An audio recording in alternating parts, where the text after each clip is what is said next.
안녕하십니까. 최영일의 시사본부 시작하겠습니다. 오늘 1부에서는 오늘 하루 꼭 알아야 할 소식을 한입에 정리해드리는 한입뉴스 준비되어 있습니다. 2부에서는 각설하고 시즌2가 기다리고 있는데요. 계속되고 있는 민주당 전당대회 돈봉투 의혹. 오는 22일 송영길 전 대표의 기자회견에선 또 어떤 얘기가 나올지, 뿐만 아니라 국민의힘 태용호 최고위원이 일으킨 또 다른 논란들까지 장성철 공론센터 소장, 현근택 변호사 두 분과 함께 얘기 나눠보도록 하겠습니다. 이어서 경제본부에서는 경기 둔화 흐름이 지속되고 있는 상황에서 일주일 앞으로 다가온 한미 정상회담, 경제 분야 과제는 무엇인지 석병훈 이화여대 경제학과 교수와 함께 살펴보겠습니다. 4월 20일 시사본부 지금 출발합니다.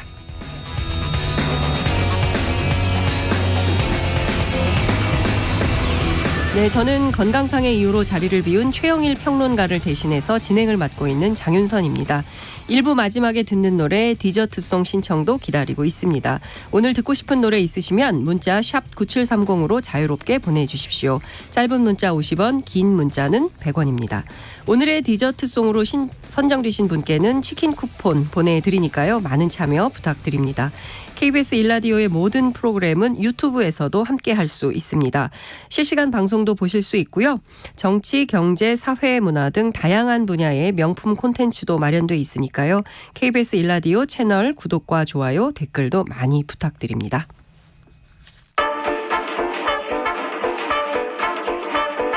최영일의 시사본부 한입뉴스. 오늘의 핵심 뉴스 한입에 정리해드립니다. 한입뉴스 박정호 오마이뉴스 기자, 이봉우 미디어 인권연구소 뭉클 연구원과 함께 하겠습니다. 두 분 어서 오십시오. 안녕하십니까. 네, 전국이 난립니다. 전세 사기 피해 때문에. 그런데요, 전국에서 전세 사기 피해가 속출하고 있어요. 관련해서 실질적인 대책이 정말 시급한 거 아니냐. 네. 관련해서 오늘 당정협의회가 열렸죠. 대책이 좀 나왔습니까? 네, 지금까지 언급이 됐던 대책을 좀 확인하는 차원, 이렇게 저는 느껴졌는데요. 우선은 전세 사기 피해 임차인에게 주택 경매 때 우선 매수권을 주고 저리 대출도 지원하는 방안을 추진하겠다, 이런 얘기를 했고, 또 하나는 이번에 이제 인천 미추홀구 전세 사기 사건 일으켜서 구속된 남모 씨에 대해서 경찰에 특별 수사를 요청하기로 했습니다. 아울러 이 조직적 전세 사기 범죄단체 조직죄를 적용해서 공범의 재산을 추적하고 또 범죄 수익은 전액 몰수 보전 조치하겠다, 이렇게도 얘기를 했는데, 이 주택 경매에 연기하는 것과 우선 매수권, 저리 대출 지원, 이런 것들도 얘기가 나오고 있지만, 지금 피해자 일부에서 또 단체에서 또 야당에서 얘기한 건 뭐냐면 공공 매입까지 해야 되는 거 아니냐, 이런 또 얘기도 하고 있거든요.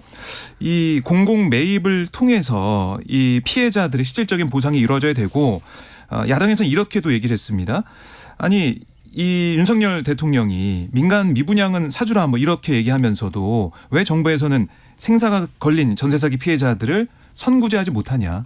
그러니까 선구제를 하고 후 구상권 청구를 통해서 정부가 그걸 좀 보장을 받으면 될 터인데 왜 좀 미적거리는 모습을 보이느냐, 이런 지적도 나오고 있습니다.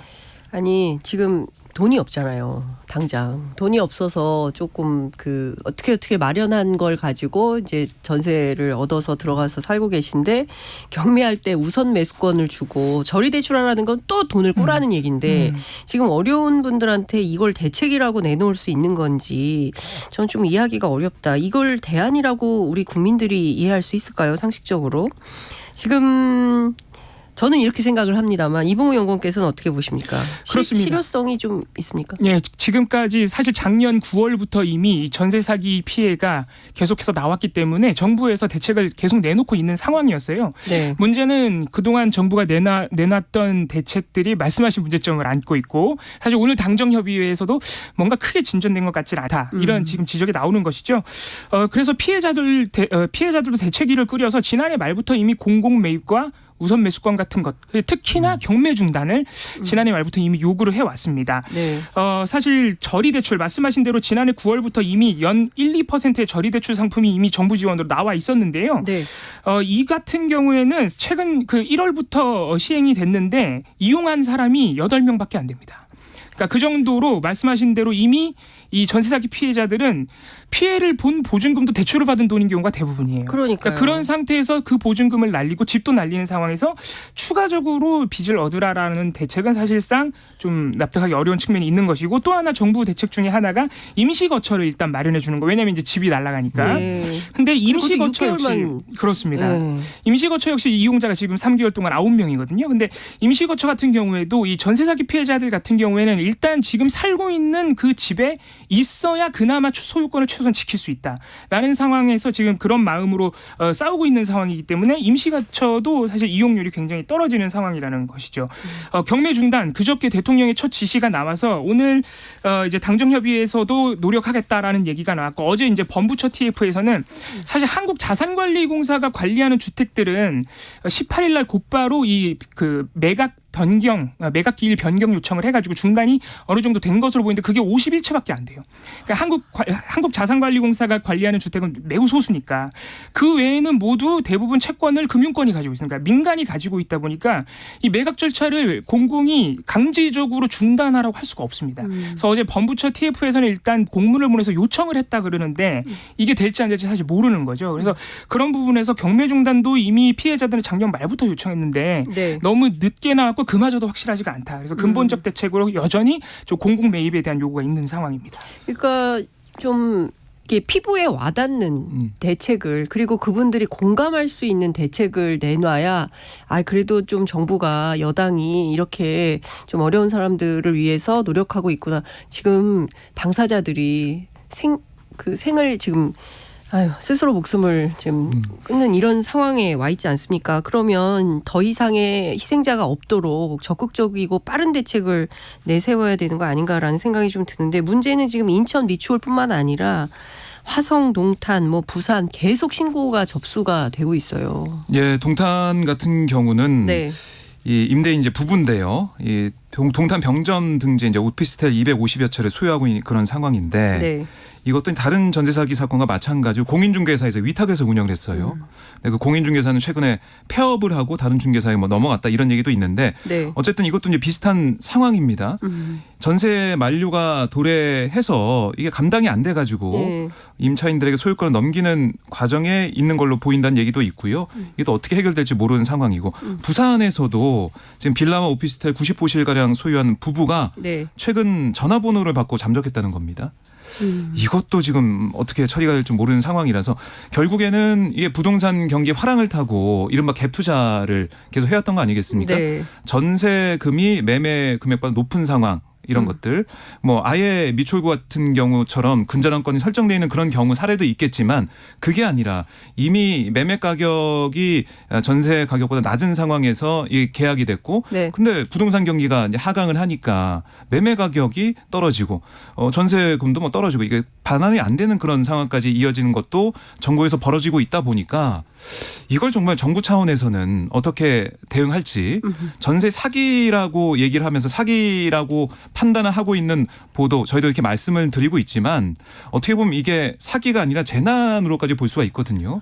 여기는 그렇죠. 대책 국회에도 이 경매 관련한 얘기도 하고 있고 우선 매수권 얘기도 하고 있고 법안도 만드는 상황이지만 범정부적인, 또 여야도 함께 참여하는, 전 국민들이 동의할 수 있는 해법 마련에 좀 나서야 될 것 같고요. 네. 물론 이 공공 매입이나 아니 어떤 지원 체계에 대해서 그러면 보이스피싱 피해자도 다 지원해 줘야 되는 거 아니냐, 사기당한 사람들인데 이렇게 얘기하면서 지적을 하는 목소리도 있어요. 네. 근데 그거는 그것도 같은 부류도 볼 수 있겠지만, 이 전세 문제는 의식주 문제 아니겠습니까? 그렇습니다. 기본권 문제예요. 기본권 문제라서 예. 이걸 또 어떻게 국민적인 공감대를 만들어가면서 대책을 만들어갈지 네. 정부의 역할이 좀 중요해 보이는 상황입니다. 저는 그 민주당에서 낸 대책 선구제 후 구상권 청구하는 거, 그러니까 일단 사람이 살고 봐야 될 거 아닙니까? 일단 사람이 살 수 있는 여건을 좀 만들어 놓고 그다음에 대책을 좀 마련해야 되지 않을까. 그게 공공의 역할 아닌가 싶은데요. 8288님께서 문자 주셨어요. 인천 택시기사 개인 택시 기사입니다. 얼마 전 젊은 미추홀구에서 새댁을 태웠는데 지금 방송하는 내용에 전세 사기를 당해서 법원 앞 변호사 사무실에 상담받으러 가면서 울면서 하소연을 하였습니다. 정말 마음이 아팠습니다. 미추홀구에 사시는 젊은 새댁분께서 이 문제 가지고 변호사 상담 가는 길에 태웠던 택시기사분께서 문자 주셨습니다. 아유, 감사합니다. 그러니까요. 지금 너무 억울한 피해자분들이거든요. 민생이 정말 심각한 민생 현장이다. 이때야말로 여야가 정말 가리지 말고 대책을 세우는데 함께 해야 되지 않을까 싶습니다. 민주당 돈봉투 의혹 얘기 좀 해보겠습니다. 검찰이 민주당 돈봉투 의혹 관련해서 불법 자금 조달에 핵심 역할을 했던 걸로 지목이 된 강래구 한국수자원공사 상임감사위원회에 대해서 구속영장을 청구했군요. 그렇습니다. 어제 3일 만에 16일에 일단 첫 소환을 했었고 3일 만에 재소환을 해서 조사를 먼저 했고요. 그다음에 바로 구속영장이 청구가 됐습니다. 검찰은 어제 소환 조사에서는 자금 조달 경위와 송영길 전 대표의 지시 또는 인지 여부를 집중적으로 추궁했다고 합니다. 검찰은 총 9,400만 원의 액수 중에 8천만 원을 이 강래구 전 감사위원이 자신의 지인인 대전 지역의 사업가 등을 통해서 조달한 것으로 의심을 하고 있다 그러고요. 이 8천만 원 중에 6천만 원은 300만 원씩 쪼개어서 의원 10명 또는 20명에게 전달을 하고 지역본부 담당자들에게 1,400만 원을 17명에게 전달하는 이러한 전 과정을 이 강래구 씨가 주도했다고 보고 있습니다. 그래서 정당법 위반 혐의로 어제 구속영장이 청구가 됐습니다. 그러니까요. 민주당 취재를 해보면 이정근 사무부총장도 문제지만 강래구 감사위원이 더 문제다. 왜냐하면 당직자 생활을 굉장히 오래 했고 그리고 일종의 이제 지역 책임자 비슷하게 그런 당의 허브 같은 게 이렇게 맡은 분들이 있는데 그 중에 한 분이었다는 얘기가 있어요. 그래서 사실은 민주당이 굉장히 술렁이고 있는데 이 파장이 어디까지 갈지 정말 내부는 매우 걱정을 하고 있는 분위기다. 이런 말씀을 좀 전해드리면서 그나저나 송영길 전 대표 빨리 와라. 귀국요구가 본물처럼 일어나고 있습니다. 어제도 네. 확답을 안 했죠. 네, 어제 이 파리에 있는 기자들, 특파원들이 네. 송영길 전 대표를 찾아가서 파리경영대학원 앞에서 송 전 대표에게 물어봤어요. 이 귀국 문제에 어떻게 할 거냐. 기자회견 일정 이렇게 늦게 잡은 이유가 거취를 숙고하기 때문이야. 여러 가지 질문을 했는데 네. 송 전 대표는 토요일에 말씀을 드리겠다. 라고 얘기를 했고 그리고 왜 거취 수고 때문에 이렇게 늦게 잡은 거냐 이런 질문에 처음부터 원래 그렇게 기자회견 일정을 잡아놨다 이렇게 얘기하면서 이 대학원 안으로 들어가는 모습을 볼 수가 있었거든요. 그래서 결국에는 20일 그러니까 토요일 프랑스 시간으로 파리 시간으로 오후 4시 우리나라 시간으로 오후 11시 기자회견을 좀 봐야 될 것 같은데 현재로서는 자신의 그 입장 이번 사건에 대해서 이제 잘 몰랐다. 이런 입장을 유지할 가능성이 현재로서는 높아 보여요. 그렇기 때문에 어제도 전해드렸지만은 민주당 내부, 초선 의원들까지 입장을 내면서 그러니까 초선부터 중진까지 당 지도부부터 당 지도부가 아닌 의원들까지 들어와서 이 관계가 없다고 하더라도 여러 가지 사안에 대해서 국내에 들어와서 얘기해야 되는 거 아니야 이런 얘기가 나오고 있어요. 근데 또 계속해서 언론 연일 보도되는 것을 보면 송영길 전 대표와 이정근 전 사무부총장의 관계 녹취까지 나오고 있거든요. 여러 가지 사안에 있어서 사사건건 논의를 하는 그런 관계였다라는 녹취까지 좀 나오고 있는 상황이기 때문에 이걸 그냥 파리에서 기자회견 통해서 이거 수습할 수 있겠느냐 그러긴 어렵다라는 얘기가 좀 많이 나오는 상황입니다. 네, 지금 녹취가 하나씩 나옵니다. 스폰서 얘기도 나오고 있고요. 스폰서의 자녀가 또 이재명 후보 대선 캠프에서 활동했다는 보도도 나오고 있고요. 일파만파 확산되고 있습니다. 사실 정치는 책임지는 태도가 굉장히 중요합니다. 그래서 이 책임지지 않는 태도를 보인다고 한다면 심판을 받게 되죠. 국민적 심판을 받게 됩니다. 그래서 저는 민주당 지금 지지율이 조금 좋지 않습니까? 근데 그런데 이 사건이 터졌기 때문에 이거 잘 어떻게 수습하느냐에 따라서 명운이 걸려 있다. 이런 평가도 가능할 것 같습니다. 그래서 국민의힘에서도 네. 이런 부분을 계속 연일 비판을 하고 있는 상황인데요.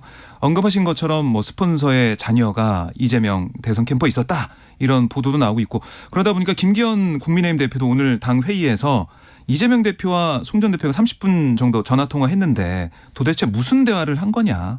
이거 뭐 진실 은폐하기 위해서 모의한 거냐 이렇게 공세를 또 펼치고 있는 상황이고 장해찬 최고위원은 오늘 민주당을 상징하는 게 파란 글씨로 돈봉투라고 적은 봉투를 들고 나와서 그거를 찢는 퍼포먼스라고 할까요? 그런 것도 좀 보이면서 민주주의를 오염시킨 돈봉투 이거 영원히 퇴장시켜야 된다 이렇게 얘기를 하기도 했습니다. 네. 대통령실 관련된 얘기를 좀 해보겠습니다. 어제 윤석열 대통령 외신 인터뷰에서 우크라이나에 대한 군사 지원 언급한 거 관련해서 진짜 전 세계가 일파만파 확산이 좀 되고 있습니다. 뭐 어제 밤 사이에도 뭐 계속 러시아에서 입장 나오고 또 그에 대한 우리 대통령실 입장 나오고 오늘 아침까지 계속 왔다 갔다 한 것 같은데요. 지금 상황이 어디까지 왔는지 좀 정리를 부탁드리겠습니다. 네, 일단 우리 대통령실에서 내놓은 수습 취지의 메시지를 좀 먼저 전달을 해드리면요. 일단 대통령이 로이터 통신 인터뷰에서 대규모 민간인 공격, 대량 학살, 전쟁법의 위대한 중대한 위반을 조건으로 달아서 인도적 지원에 그치지 않을 수 있다. 그래서 군사적 지원을 암시를 한 것인데 일단 우리 대통령실 어제와 오늘 오전까지 낸 입장을 보면 이것은 매우 상식적이고 원론적인 입장이다. 라고 계속 강조를 하고 있고요. 또 하나의 강조점은 그동안 인도적 지원을 한다는 그러니까 군사적 지원은 하지 않는다는 정부의 입장이 변경된 것도 아니고 우크라이나에 대한 한국 정부의 지원 방향성이 지금 바뀐 것도 아니다라는 점을 계속해서 반복해서 강조를 하고 있습니다. 어제 대통령실에서 나왔던 입장을 보면요. 대통령도 여러 전제를 달지 않았느냐. 국제사회에서 한국의 역할에 대한 기대가 크기 때문에 그런 차원에서 나온 답변이다라고 했고요. 오늘 오전에도 사실 지금 그동안 그 사이에 하룻밤 사이에 러시아에서 워낙 많은 입장이 나와가지고 오늘 다시 대통령실 입장 나왔는데 네. 오늘 나온 입장에서도 이 비슷한 말들이 있었습니다. 어떤 얘기가 있었습니까? 네, 오늘 발언에서도 원론적 상식적 입장이라는 얘기가 있었고요. 그리고 러시아의 지금 여러 가지 경고 메시지에 대해서 러시아가 지금 일어나지 않을 일에 대해서 코멘트를 하고 있다. 우리가 앞으로 어떻게 할지는 향후 러시아에 달려있다. 이런 말도 했는데 사실 방금 제가 말씀드린 이 수습 차원의 메시지 한국 정부가 하는 거는 크게 달라지지 않는다는 말과는 또 조금 뉘앙스가 다르긴 합니다. 네. 향후 러시아가 어떻게 하는지에 따라서 군사적 지원을 할 수 있다는 메시지도 읽히는 부분이 있기 때문에 여전히 좀 러시아와의 이 대립과 그 관계의 우려가 좀 나오고 있는 편입니다. 지금 보면 이제 로이터 인터뷰에서 핵심적으로 얘기한 것은 우리 대통령이 지금 뭐 당장 어떻게 하겠다는 것이 아니라 조건을 달았다는 거잖아요. 예컨대 민간인들에 대한 대규모 공격이나 학살이 있거나 아니면 국제사회가 도저히 묵과할 수 없는 대량 학살이 발생을 했거나 전쟁법을 중대하게 위반을 했을 때는 인도 지원이나 경제적 지원만을 고집할 수는 없다. 뭐 이런 주장을 한 거예요. 이렇게 되면은 이제 군사적 지원의 무기 지원 가능성을 열어둔 것으로 다들 이제 해석을 하고 있는데 그래서 러시아에서는 전쟁 개입 얘기까지 나온 거 아니겠습니까? 네. 근데 또 그에 대해서 또 오해하지 말라 그러고 또 러시아가 어떻게 하느냐에 따라 달려 있다 그러고 네. 이게 외교잖아요. 외교죠. 외교를 그렇습니다. 해야 되는 거죠. 예? 그러니까 어쨌든 이 러시아 입장에서는 러시아 입장대로 여기에 강하게 반발할 수밖에 없는 상황이고 네. 뭐 미국은 미국대로 아니 원래 이거 빅터 차 오늘 보면은 네. 빅터 차 전략국제문제연구소 아시아 담당 부소장 겸 한국 석자 교수가 뭐 어떤 얘기를 했었냐면 아니 원래 러시아가 이미 한국 교정국으로 간주하고 있다 이렇게 얘기하면서 우크라이나 탄약 지원해야 된다. 이건 또 미국 입장 아니겠습니까? 네. 러시아 미국 입장이 엇갈리는 이런 상황에서 이제 우리의 결정이 중요한 것인데 조건부라고는 하지만 이렇게 살상 무기 제공 가능성까지 언급이 돼 있는 상황이고 또 여러 뭐 언론 보도나 그리고 이번에 미국에서 국방부 유출된 기밀 문서를 보면은 이 탄약, 그러니까 155mm 이 포탄을 우리가 폴란드로 뭐 독일로 이렇게 보내는 상황, 정황 이런 것들 드러나고 있어서. 이게 과연 우회 지원이 아니면 뭐겠느냐는 얘기도 나오고 있는 상황이거든요. 예. 그래서 러시아의 입장도 미국의 입장도 다 이해하는 상황이지만 그렇다면 우리가 어떻게 중심을 잡고 이 사안을 뚫고 갈 것이냐. 네. 제일 중요한 거는 평화와 전쟁 위협에서 우리가 좀 벗어나는 것. 평화를 지키고 전쟁 위협에서 벗어나는 게 중요한데 과연 지금 우리 정부의 입장, 대통령실의 입장이 여기에 좀 걸맞는 그런 모습을 보이고 있느냐. 여기에 대한 평가도 있어야 될 것 같습니다. 그렇습니다. 외교는 친구를 많이 만들어야 되고요. 적을 최대한 만들지 말아야 됩니다. 그런데 지금 그 윤석열 정부의 외교 상황을 보면 막 여기저기 지금 적대 관계가 늘어나는 것 같아서 참 걱정이라는 생각이 좀 드는데 어쨌든 이제 다음 주입니다. 백악관이 윤석열 대통령의 국빈 방미 일정을 공식 발표했습니다. 네, 뭐 백악관도 발표했고 우리 정부에서도 발표를 했는데요. 네. 24일부터 30일까지 미국 국빈 방문한다라고 얘기를 했고, 그러니까 5박 7일 국빈 방문이 되겠습니다. 뭐 중요한 일정은 정상회담 일정인데 네. 이거는 26일로 예정이 돼 있고요. 27일에는 의회 연설이 또 예정이 돼 있어요. 그다음에 28일 보스턴 하버드대 케네디 스쿨 정책 연설도 예정이 돼 있는 상황인데요. 대통령실의 김태효 1차장이 오늘 브리핑을 했는데 한미 확장 억제 구체적으로 작동하는 계기가 될 거고 이런 것들이 마무리 협의를 진행하고 있다 이렇게도 설명을 했습니다. 결국에는 좀 외교 안보적인 이 부분에 초점을 맞춘 그런 방미가 되지 않을까 예상이 되고요. 물론 이번 방미 의회에 대해서 대통령실은 어떤 얘기도 했냐면 경제 안보 협력의 구체화, 또 양국 미래 세대 교류 지원, 글로벌 이슈 공조 강화에 있다 이런 얘기도 했고, 그리고 25일 저녁에는 바이든 대통령 부부와 윤석열 대통령 부부가 함께하는 일정도 진행이 됩니다. 그렇군요. 앞서 말씀해 주신 대로 실제로 지금 가장 중요한 포인트는 한반도 평화의 관점입니다. 그리고 북한의 핵실험이 임박했다는 얘기가 어제 제가 취재하니까 국회 국방위 차원에서 얘기가 좀 나오고 있더라고요. 그러니까 한미 정상회담을 전후로 해서 북한의 핵실험이 또 감행이 되고 그러면 한반도의 긴장은 계속 고조가 되고 그러면 과거의 냉전 시절처럼 군비 경쟁이 가속화될 수밖에 없습니다. 그리고 이렇게 되면요 러시아가 또 북한을 지원하게 되는 그런 길을 열어주게 되는 상황이 되기 때문에 우리로서는 매우 불안정한 한반도 정세, 이게 결국에는 경제에도 영향을 주고요. 그리고 소위 얘기하는 우리가 코리아 리스크라는 게 늘 있지 않았습니까? 한반도의 첫 번째도 두 번째도 세 번째도 평화와 안정, 이것을 중심으로 우리가 생각을 해야 되지 않을까 싶은데 어떤 한편에서는 좀 답답하다라는 생각이 좀 듭니다. 자, 이 시간 교통 상황 알아보고 가겠습니다. 네. 조금 뒤 오후 1시부터 전쟁기념관 앞에서 예정된 집회로 인해서 한강대로 서울역 쪽으로 전쟁기념관 앞 하위 3개 차로가 부분 통제되고 있습니다. 또 여의도 이룸센터 앞에서는 집회가 예정되어 있습니다. 현재 무대 설치 작업으로 인해서 의사당대로 여의도공원 방면 보조도로가 통제되고 있으니까요. 도로 이용에 참고해 주시기 바랍니다. 경부고속도로 서울 쪽으로는 양재 부근에서 반포까지 밀리고요. 반대 부산 쪽으로는 남사 부근 5차로에서 오산 나들목 그리고 남사진이 나들목까지 6km 구간 정체입니다. 신탄진 부근에서 회덕분기점까지는 1차로가 작업으로 막혀 있어서 신탄진 나들목부터 밀리고요. 한남에서 서초까지와 동탄분기점에서 오산까지 밀리고 있습니다.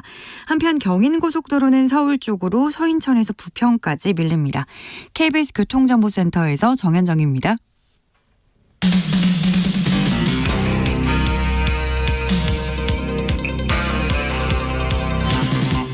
최영일의 시사본부.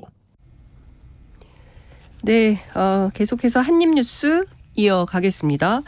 연이은 설화로 논란을 빚은 국민의힘 태영호 최고위원. 오늘 당 최고위원회 안 왔어요? 불참했습니까? 네, 오늘 이렇게 되면서 국민의힘의 선출직 최고위원 4명 가운데 2명이 동시에 불참한 상황이 됐습니다. 네. 왜냐하면 김재원 최고위원도 이번 달 네. 계속 이제 불참을 하면서 자숙하는 4월 한 모드로 가고 있기 달이죠. 때문에 네. 그래서 이런 모습은 사실상 초유의 모습이다라고 볼 수도 있는데요. 그래서 그만큼 태영호 위원에 대한 당 안팎에 여러 가지 지적이 나오고 있는 그런 상황이다.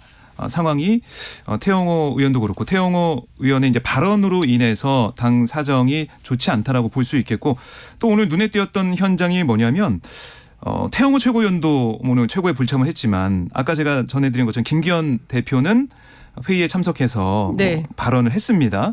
그런데 기자들이 좀 기다렸어요. 왜냐하면 김기현 대표한테 여러 가지 현안에 좀 물어보려고 백부를 기다렸는데 기자들 지금 물어볼 게 많습니다. 그렇습니다. 예. 그런데 김 대표가 뒤쪽으로 좀 네. 다른 문으로 나가서 기자들이 만날 수가 없는 상황이 된 거죠. 예. 그래서 그만큼 최고위원 대표의 모습을 보면 국민의힘이 이번 사안을 어떻게 생각하는지 좀 어떻게 돌파할지 고민이 많다라는 생각이 들더라고요. 네. 그래서 다음 주에 당 윤리가 출범을 하게 되는데 과연 그때 이제 김재현 최고위원, 태용호 최고위원 등등 이 설화를 일으킨 지도부의 징계 여부, 네. 징계 수위 그게 나오기 전까지는 계속 이런 모습이 좀 반복되지 않을까 생각이 듭니다. 참, 이게 그냥 자의로 안 나오고 이래도 돼요? 저는 조금 이 태도에 이게 뭔가 사과할 게 있으면 깔끔하게 사과를 하고 문제가 있으면 징계를 하고 이렇게 좀 그러니까 분명하게 공식적으로. 좀 공식화해서 넘어가야지 당 지도부에서 이게 뭐 갑자기 있다가 안 나오고 뭐 학생들 벌 받는 것처럼 이렇게 안 나오고 그런 방식으로. 제가 보기에 이거는 어른의 태도는 아닌 것 같습니다. 자, 어제 4.19 기념일을 맞이해서 윤석열 대통령의 첫 번째 기념사가 있었는데 이 기념사에 대한 논란이 상당히 또 정치권의 파장이 큽니다. 그렇습니다. 지금 사실 여당 의원들만 좀 설화가 있는 게 아니라 아까 저희가 로이터 통신 우크라이나 관련 발언도 말씀드렸지만 어제 이 4.19 민주묘지에서 있었던 윤석열 대통령의 4.19 혁명 기념사도 또 다른 논란이 되고 있습니다. 네. 윤 대통령의 이 논란이 된 발언을 옮겨드리면요. 거짓 선동, 날조 이런 것들로 민주주의를 위협하는 세력들은 독재와 전체주의 편을 들면서도 겉으로는 민주주의 운동가, 인권 운동가 행세를 하는 경우가 세계 곳곳에 있다. 이런 거짓과 위장에 속아서는 안 된다. 피로 지켜낸 자유와 민주주의가 사기꾼 농락에 절대 당해서는 안 된다. 그리고 폭력과 돈으로 민주주의를 매수하는 행위 이런 부분도 언급을 해서 이게 사실 그 문장이 원래 없었다면서요? 그렇습니다. 네. 사실 이런 부분이 이게 또 민주당의 이재명 대표 면전에서 한 얘기라 이재명 대표의 여러 가지 의혹과 그리고 최근에 민주당에서 터진 이 돈봉투 의혹을 사실 겨냥한 거 아니냐. 돈에 의한 매수나 뭐 사기꾼 이런 얘기를 하다 보니까 야당을 겨냥한 것 아니냐. 또는 폭력 이런 부분에서는 가짜 뉴스도 언급했거든요. 아까 선동도 얘기가 나왔지만 이거는 비판 언론에 대한 또 겨냥 아니냐. 또 요새 압박을 가고 있는 노조에 대한 또 압박 아니냐. 이런 여러 가지 해석이 나오는데요. 사실 이 4.19 혁명이 고 이승만 전 대통령이 이제 부정선거가 사실 3.15 부정선거예요. 그렇습니다. 예. 그 선거 부정선거가 그 계기가 돼서 혁명까지 가고 그렇습니다. 여러 열사가 이제 희생을 당한 사건이라 그런 김주열 부분에 열사가 마산 앞바다에 그렇습니다. 시신이 뜨고 이런 일이 있었습니다. 네, 좀 그걸 처참한 시민들이 모습이었죠. 나온 겁니다.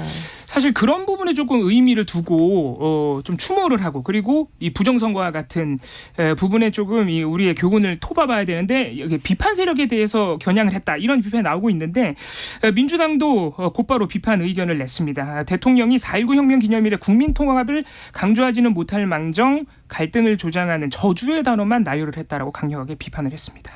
그러니까요. 저도 이렇게 꼼꼼히 보니까 자유의 꽃 뭐 이런 걸 강조를 하셨어요. 그러면서 가짜 민주주의, 독재, 폭력, 돈에 의한 매수, 허위 선동, 가짜 뉴스, 뭐 폭력 선동, 거짓과 위장 이런 말씀을 상당히 많이 하셨더라고요. 그래서 단어가 살벌하다 이런 느낌이 좀 들었습니다. 근데 뭐 사실은 제주 4.3 네. 추념식에 불참했을 때 그때 나왔던 얘기가 뭐냐면 이 지난해 이제 참석을 하고 했기 때문에 뭐 매번 참석하는 네. 상황이 아니다라는 식의 해명이 좀 나오기도 했었는데 4.19 이 기념식 같은 경우는 지난 뭐 당선인 신분으로 참석한 그런 또 행사이기도 하거든요. 근데 이건 또 뭐 갔었는데 또 이번에 첫 대통령직을 수행하면서 온 상황이라서 이건 또 4.3을 왜 다른 것이냐 이런 지적도 일각에서 나오기도 했습니다. 중요한 것은 우리가 이제 헌법 정신 3.1운동, 4.19 민주혁명 그리고 60 그죠? 87년 6월 항쟁 그리고 지난 2016년에 있었던 촛불혁명까지 대한민국 민주주의를 위한 시민혁명의 역사입니다. 그 역사에서 굉장히 중요한 부분이 4.19 혁명이에요.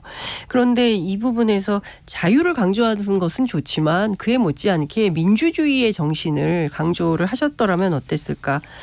박근혜 전 대통령도 대표 시절에 이 땅의 민주주의를 높인 숭고한 혁명이다라고 평가를 한 바 있습니다. 그래서 제가 보기에는 우리가 그 어떤 순간에도 민주주의를 지켜야 되지 않겠습니까? 그래서 좀 그런 점이 좀 아쉽다라는 생각이 좀 들었습니다. 미국이요. 인플레이션 방지법 그리고 반도체 지원법 뭐 이런 걸로 자국의 반도체 및 전기차, 배터리 생산 역량을 좀 높이려고 하고 있는데 EU도 반도체법을 통해서 비슷한 시도를 하기로 했다. 이런 보도가 나왔네요.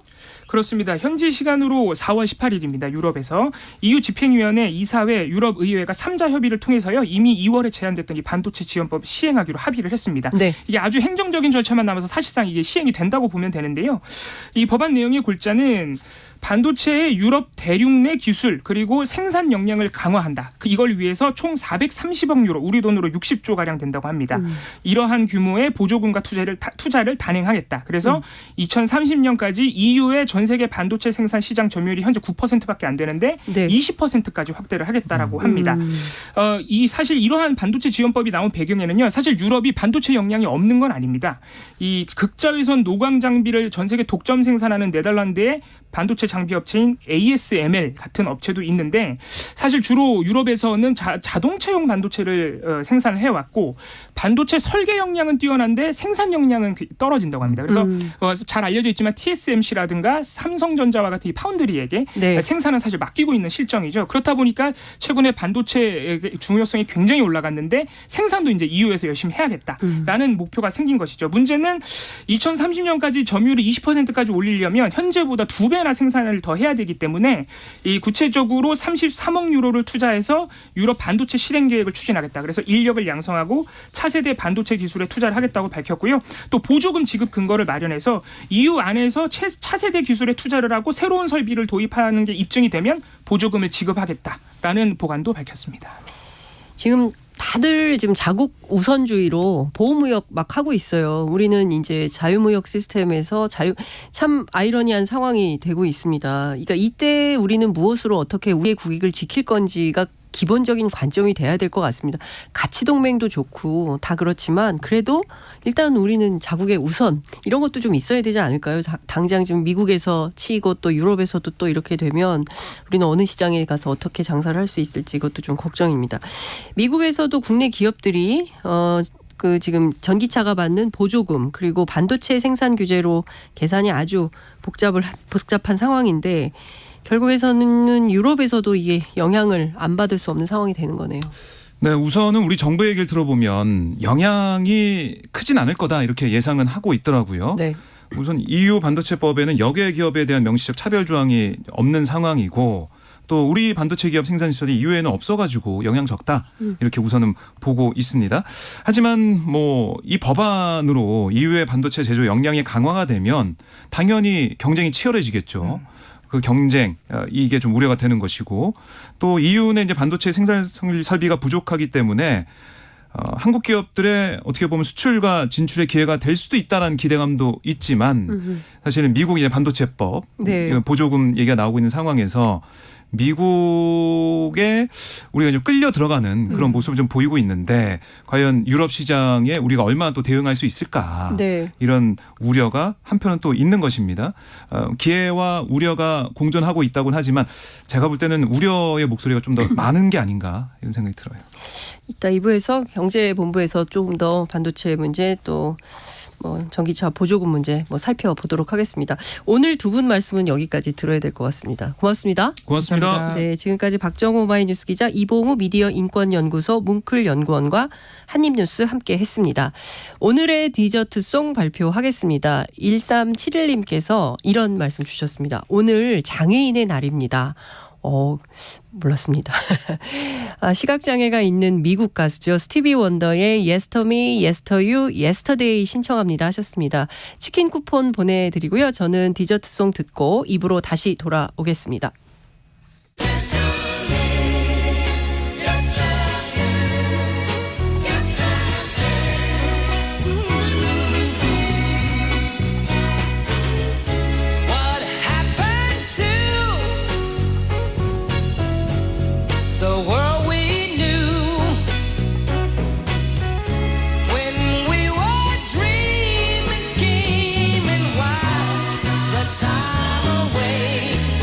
Yes.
안녕하세요. 바른말, 고운말입니다. 우리말 표현 중에는 표기 형태가 같은 고유어와 한자어 표현들이 있습니다. 그래서 간혹 글자 모양만 보고는 뜻을 잘못 생각해서 오해가 생기는 경우도 있는데요. 그런 예로 심심하다라는 표현을 들 수 있습니다. 일반적으로 심심하다라고 하면 하는 일이 없어 지루하고 재미없다라는 뜻으로 사용되거나 국물을 심심하게 끓이다라는 예문에서처럼 맛이 조금 싱겁다란 뜻으로도 사용됩니다. 이 경우에는 모두 심심하다란 말이 우리 고유어로 쓰인 겁니다. 그렇다면 심심한 감사를 드립니다. 또는 심심한 조의를 표합니다. 그동안의 노고에 심심한 경의를 표하는 바입니다. 이렇게 말할 때는 심심하다가 어떤 의미일까요? 이럴 경우에는 심심하다는 우리 고유어 표현이 아니고 한자어로 쓰인 겁니다. 심할 심자에 깊을 심자를 쓰는데 보통 심심한의 형태로 쓰여서 마음의 표현 정도가 매우 깊고 간절하다라는 뜻입니다. 간혹 마음 깊은 곳으로부터 사과하거나 경의를 표하는 것이니 마음 심자를 쓰지 않을까 생각할 수도 있지만 이때는 마음 심자를 쓰지 않는다는 것도 함께 기억해 두시면 좋겠습니다. 그리고 참고로 우리 고유어의 심심하다는 달리 한자어인 심심하다는 첫 음절을 길게 발음합니다. 바른말 고운말 아나운서 변희영이었습니다.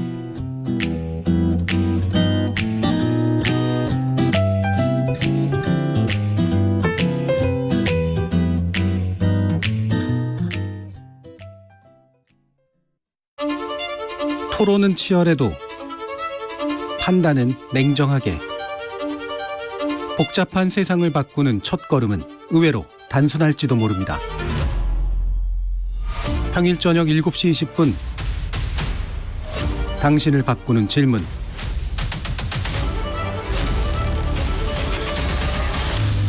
KBS 열린 토론.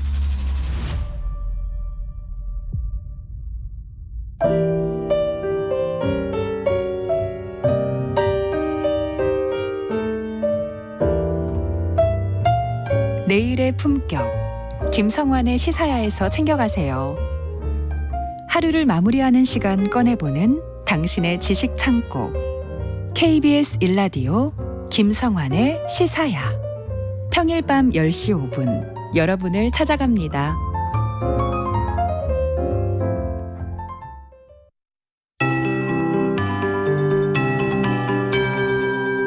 KBS 58분 날씨.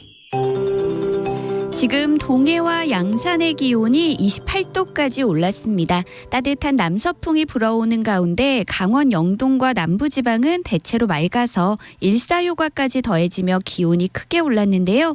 오늘 예상 낮 최고 기온이 대구 30도, 강릉 광주 27도, 부산 26도, 대전 25도 등으로 어제보다 4도에서 11도 정도 높겠습니다.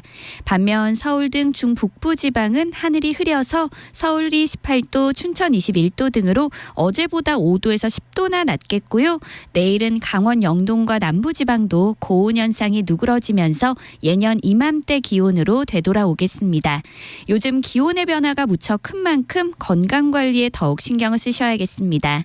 오늘 중부지방은 대체로 흐린 가운데 낮까지 경기 북동부와 강원 북부 내륙에는 빗방울이 떨어지는 곳이 있겠고요. 강원 영동과 남부지방은 대체로 맑겠습니다. 미세먼지 농도는 전국이 좋음에서 보통을 보이겠지만 지금 황사가 날아오고 있어서 내일은 전국이 황사의 영향을 받을 가능성이 높은 상태입니다. 한편 지금 강원 산지에 강풍주의보가 발효 중입니다. 오늘은 강원 산지, 내일은 경상도 해안과 전남 남해안, 제주도를 중심으로 바람이 매우 강하게 불겠습니다. 현재 서울의 기온은 17.3도입니다. 송소진입니다.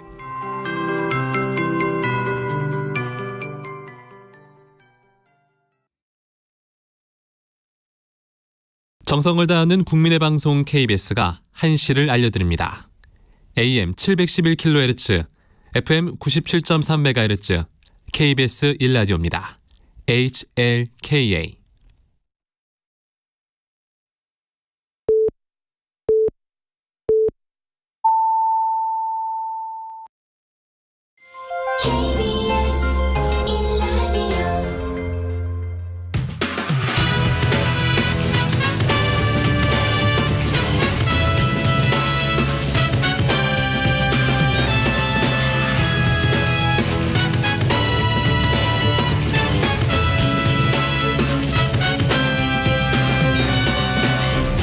KBS 1라디오 최영일의 시사본부.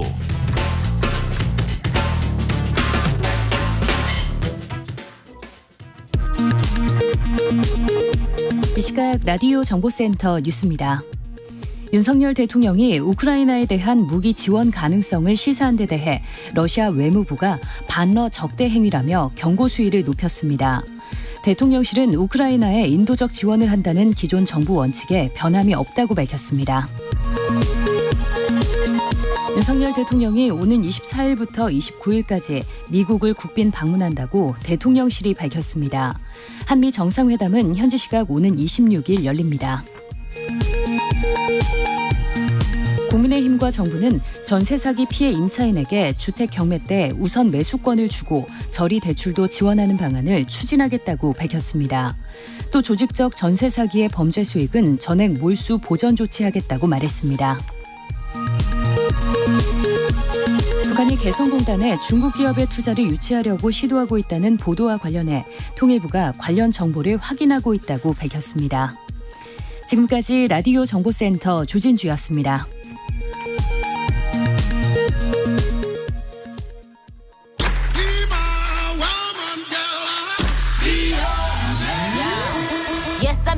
인터넷에서 화제가 된 뉴스를 살펴보는 스트릿 뉴스 파이터 시간입니다. 오늘은 박지원 뉴스캐스터와 함께하겠습니다. 어서 오십시오. 안녕하세요. 네. 오늘 4월 22일은 장애인의 날인데요. 최근 장애인 등록수가 더 늘어나고 있다고요. 네, 맞습니다.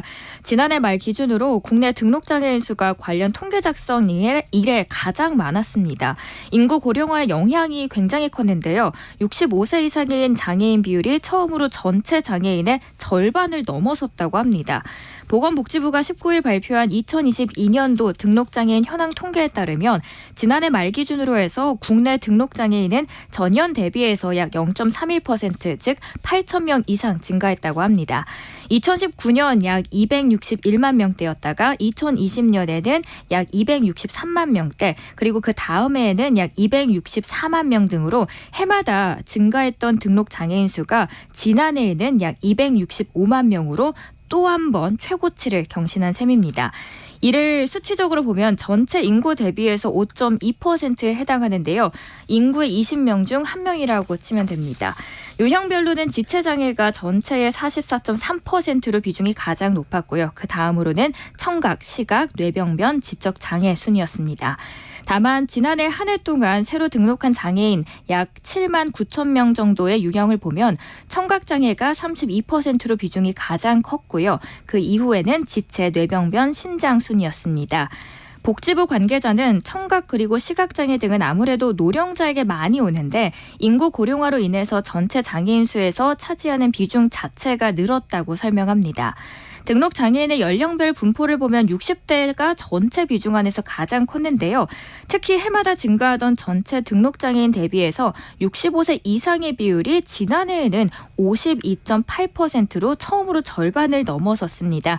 그리고 65세 이상의 등록 장애인의 경우 지체 장애가 47.1%로 비중이 가장 높았고 그 이후에는 청각, 뇌병변, 시각 순이었습니다. 최근에 보면 뭐 키오스크도 많이 이용이 되고 있는데 시각장애인들에겐 정말 큰 장벽이잖아요. 네. 사실 미처 몰랐던 불편한 세상 그리고 일상 속에서 장애인이 느꼈던 이 불편함을 좀 보고 알아주고 개선을 해주는 눈을 갖는 사회가 됐으면 좋겠습니다. 네. 사실 이게 저희 선배 세대들이 야 누르지 못해서 못 시켜 먹는다 이런 얘기 하시는 분들이 있어요. 그러니까 디지털 문맹에 맞습니다. 대한 그런 거 정말 심각해서 그것도 사실은 좀 우리가 살펴봐야 될 대목이 아닌가 싶습니다. 이건 어떤 겁니까? 입석 손님이 많아서 안 된다. 휠체어 장애인 탑승 거부한 코레일이 뒤늦게 논란이 되고 있네요. 우리나라에 등록된 장애인은 80%는 병이나 사고로 장애를 얻게 된 후천적인 장애입니다. 교통사고요. 맞습니다. 누구든 살다가 장애가 생길 수 있다는 그렇습니다. 얘기죠. 그런데 지난 주말 한 장애인이 휠체어를 타고 예매해둔 기차를 타려다가 입석 승객이 많다는 이유로 탑승을 거부당했습니다. 말이 됩니까 이게? 말이 안 되죠 이거는.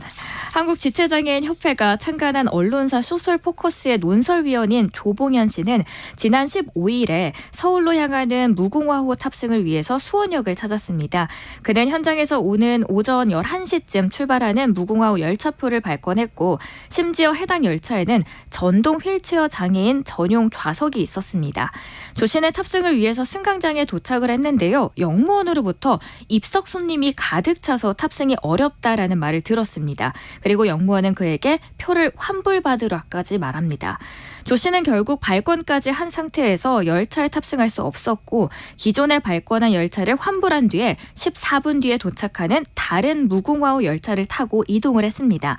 사실 조 씨의 경우에는 전동 휠체어 장애인이기 때문에 별도의 좌석이 필요하지 않고 전동 휠체어 장애인을 위한 공간만 확보가 되면 탑승에는 큰 무리가 없습니다.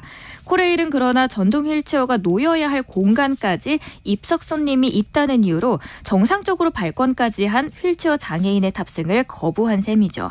이후에 조 논설위원은 해당 영무원과 전화통화를 했는데요.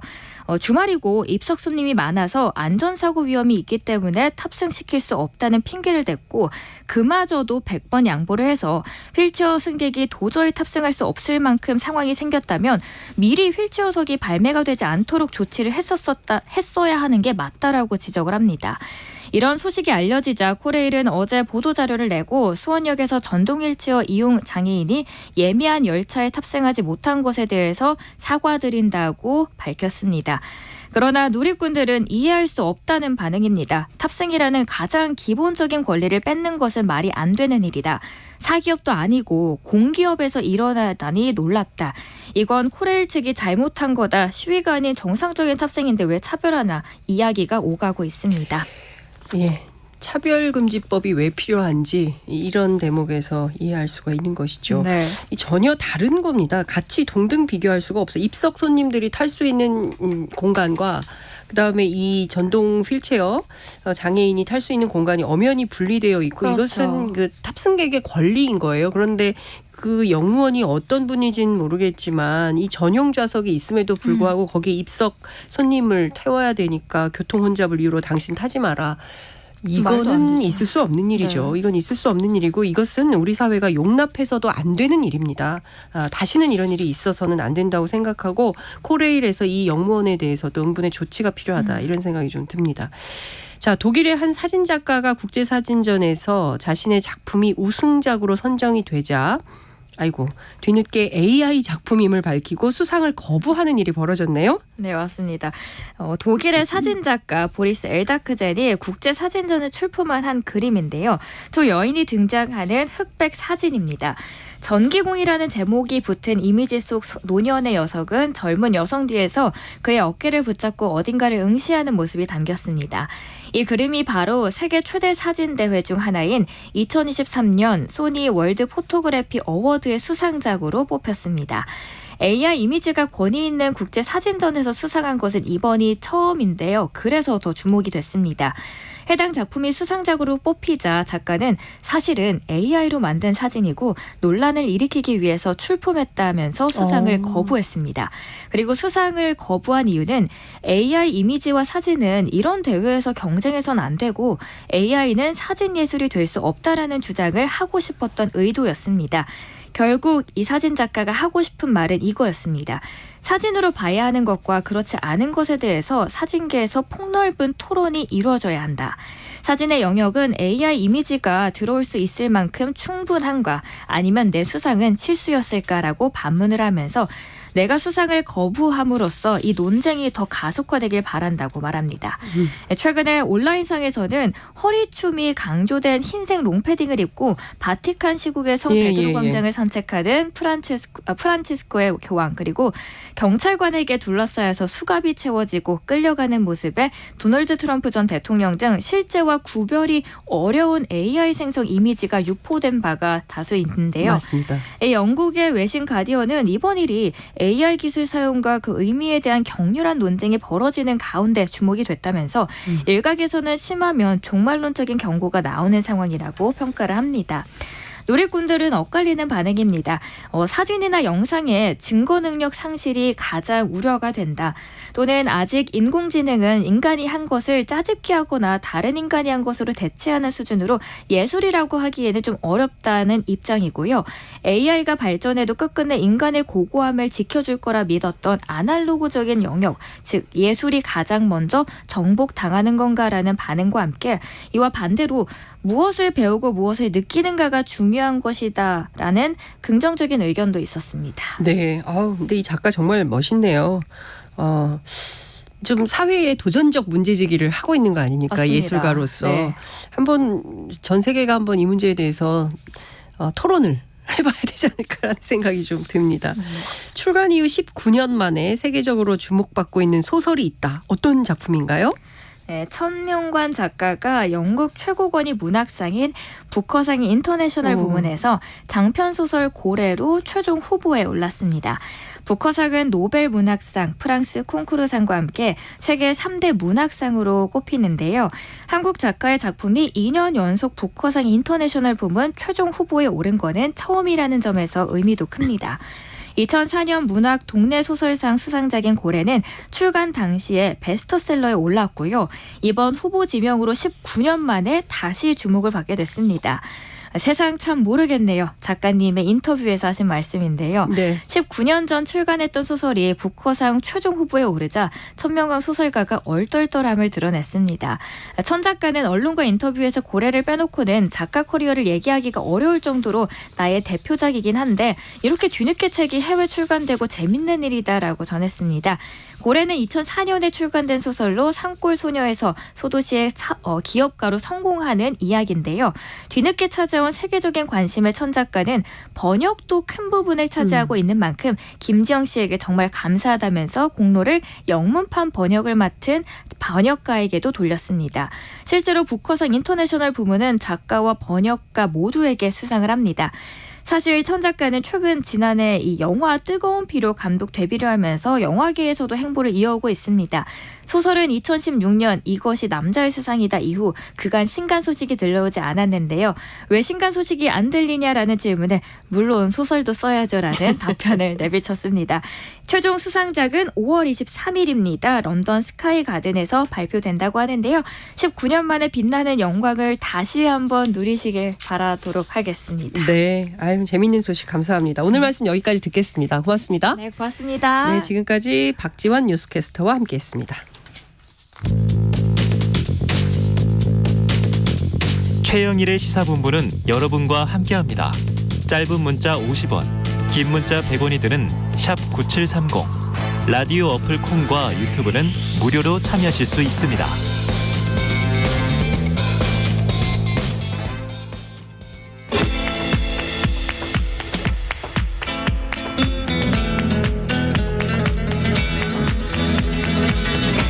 정치권의 허심탄회한 속내를 들어보는 시간입니다. 각설하고 시즌2 오늘도 장성철 공론센터 소장 현근택 변호사와 함께 하겠습니다.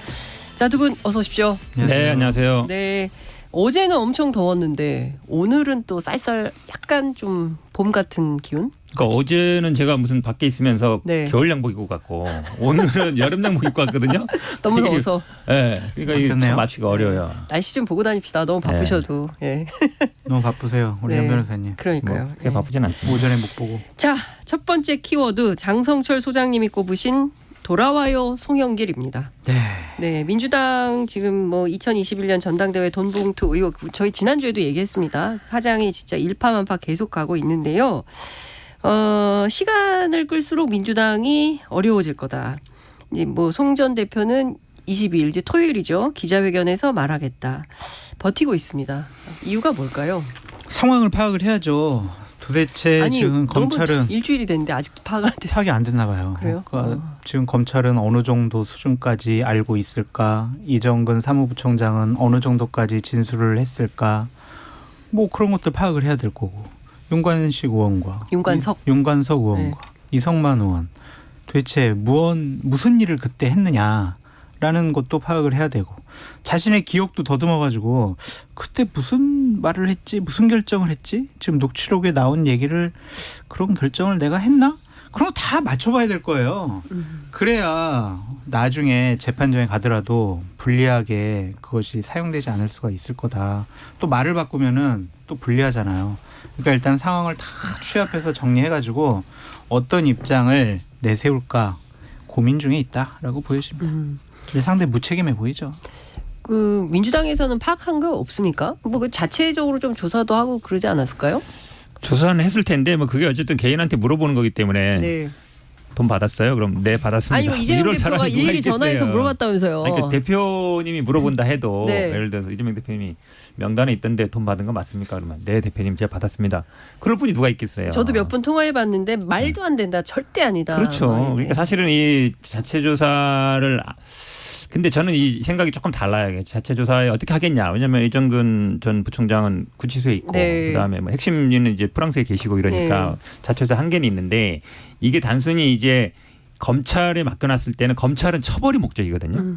범죄를 뭐 파악하고 처벌이 목적인데 구조적인 문제도 있어요. 이게 당내 지금 대의원제라는 구조적인 문제가 있는데 이런 게 사실은 하려면 당내에서 어느 정도 하는 게 좋습니다. 물론 한계는 있어요. 우리가 네. 녹취록도 없고 뭐 핵심적인 사람들의 진술도 들을 수 없고 이렇긴 하지만 그래도 저는 뭐 정상님도 계속 얘기하고 다른 방송에서 많은 언론인들이 얘기하듯이 당이 그냥 검찰이 하는 대로 그냥 맡겨놓는 건 좀 아니다.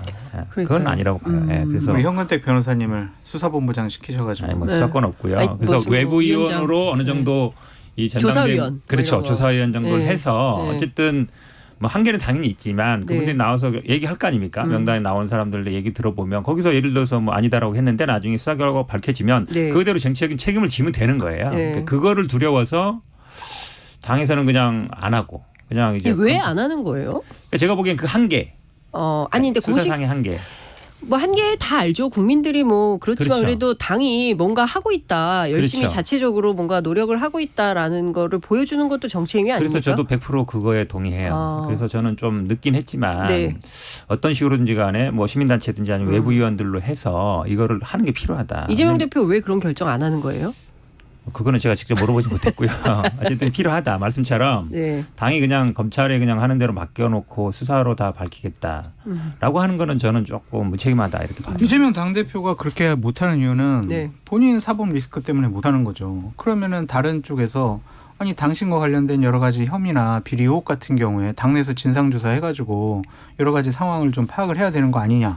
그런 비판을 어떻게 받아들여요. 그러니까 이건 이중잣대고 내분한불이고 뭐 그렇게 생각이 좀 드는데 어쨌든 당이 무작정 검찰에만 끌려가는 것은 상당히 곤혹스러운 일이 더 많아질 거다라는 좀 생각이 들어요. 그래서 어느 정도 진상은 파악을 하고 있어야 좀 대비가 가능하지 않을까라는 좀 생각이 드는데 만약 제가 그 당대표에 참모라면 당연히 윤관석 의원과 이성만 의원 당대표 만나게 하겠어요. 그래서 이렇게 녹취록 나왔는데 당신들 누구한테 돈 줬어? 얘기 좀 해봐.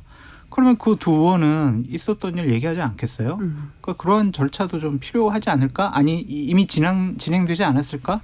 그런 생각도 해봅니다. 아니 근데 이제 그 말씀 중에 네. 지금 이게 뭐 내로남불이다 이건 아니에요. 왜 그러냐면 이건 이제 당내 선거 과정에서 벌어진 일이잖아요. 그러니까 보통 여당이든 야당이든 당내 어떤 문제 선거 과정에 나온 문제들은 당내에서 우선 뭔가를 조사를 해왔습니다. 그동안 계속. 근데 그렇죠. 다른 이제 이재명 대표의 건은 어쨌든 검찰 발mol로 되는 것이기 때문에 당내 뭐 선거 과정이 아니잖아요. 그러니까 성격이 좀 다른 거예요. 그 그렇죠. 말씀처럼 당내 선거 과정이기 때문에 당에서 어느 정도 좀 조사하는 게 필요하다. 뭘 그렇게 구분을 해요. 어쨌든 지금 돈 국민의힘도 문제고. 그때도 마찬가지였잖아요. 국민의힘 맨날 많이 비판하잖아요. 네. 그러니까 돈 문제와 관련해서 여러 가지 비리 의혹이 있다면 당내에서 당내 구성원들, 당대표든 국회의원이든 아니면 다른 누구든 다 당에서 진상조사하고 윤리심판원에 넘겨가지고 어떤 결정 받고 그게 바로 민주정당이지. 그렇죠. 그런 거 안 하는 게 말이 근데 안 저 돼요. 이 너무 궁금한 게 그래서 22일 날 송영길 전 대표는 무슨 얘기를 하려고 22일을 정했을까요? 기자회견에서 무슨 얘기 할까요? 뭐 어떤 얘기를 할 걸로 보이세요? 그건 모르죠. 제가 생각하겠습니까? 아니 사실은 다 궁금하죠. 네. 제가 무슨 얘기를 만약에 할까? 제가 보기에는 가장 뭐 당에서도 요청하고 있고 빨리 돌아오라는 얘기잖아요. 네. 근데 그 얘기를 해야 돼요. 언제 가겠다는 얘기를 당연히 해야 되는 것이고 두 번째는 본인이 이 사건에 대해서 어느 정도 인지하고 있느냐 이 얘기를 해야 되는 거잖아요. 근데 그 두 가지 얘기 아니면 다른 얘기는 제가 보기에 별 의미 없는 얘기가 될 거예요. 제가 그 얘기 할것 같아요. 참모라면은 네. 원론적인 입장만 얘기하라고 하겠어요. 일단 상황을 다 파악을 하고 그럼 내가 어떻게 대처를 해야 될까 고민은 머릿속에서 하고 2분 딱 2가지만 얘기하면 돼요. 죄송합니다. 저 때문에 이렇게 당을 어렵게 만들어서 정말 사과드리고 죄송합니다. 그 말 한마디와 제가 빨리 귀국을 해가지고 검찰 조사에 성실하게 임하겠습니다. 딱 그것만 하면 돼요. 거기다가 또 아니에요. 뭐 몰랐어요. 윤관석 의원이 알아서 한 것 같아요. 이정근 부총장 나쁜 사람이에요. 당 일탈이에요. 개인적인 일탈이에요. 이런 얘기를 덧붙이는 순간 계속 말꼬리 잡혀가지고 두고두고 화를 당할 것 같아요. 근데 지금 20명 플러스 알파라는 거 아니에요? 그리고 명단도 막 떠돌아다니고 이재명 대표가 직접 전화도 했다 그러고 그러니까요. 현근택 변호사님 한숨이 그냥 길게 나오는 이런 상황인데 유인태 전 의원이 오늘 아침 라디오 출연하셔가지고 좀 억울하더라도 다 책임지고 정계 은퇴해라 주장했습니다. 그러면 좀 해결이 되겠습니까?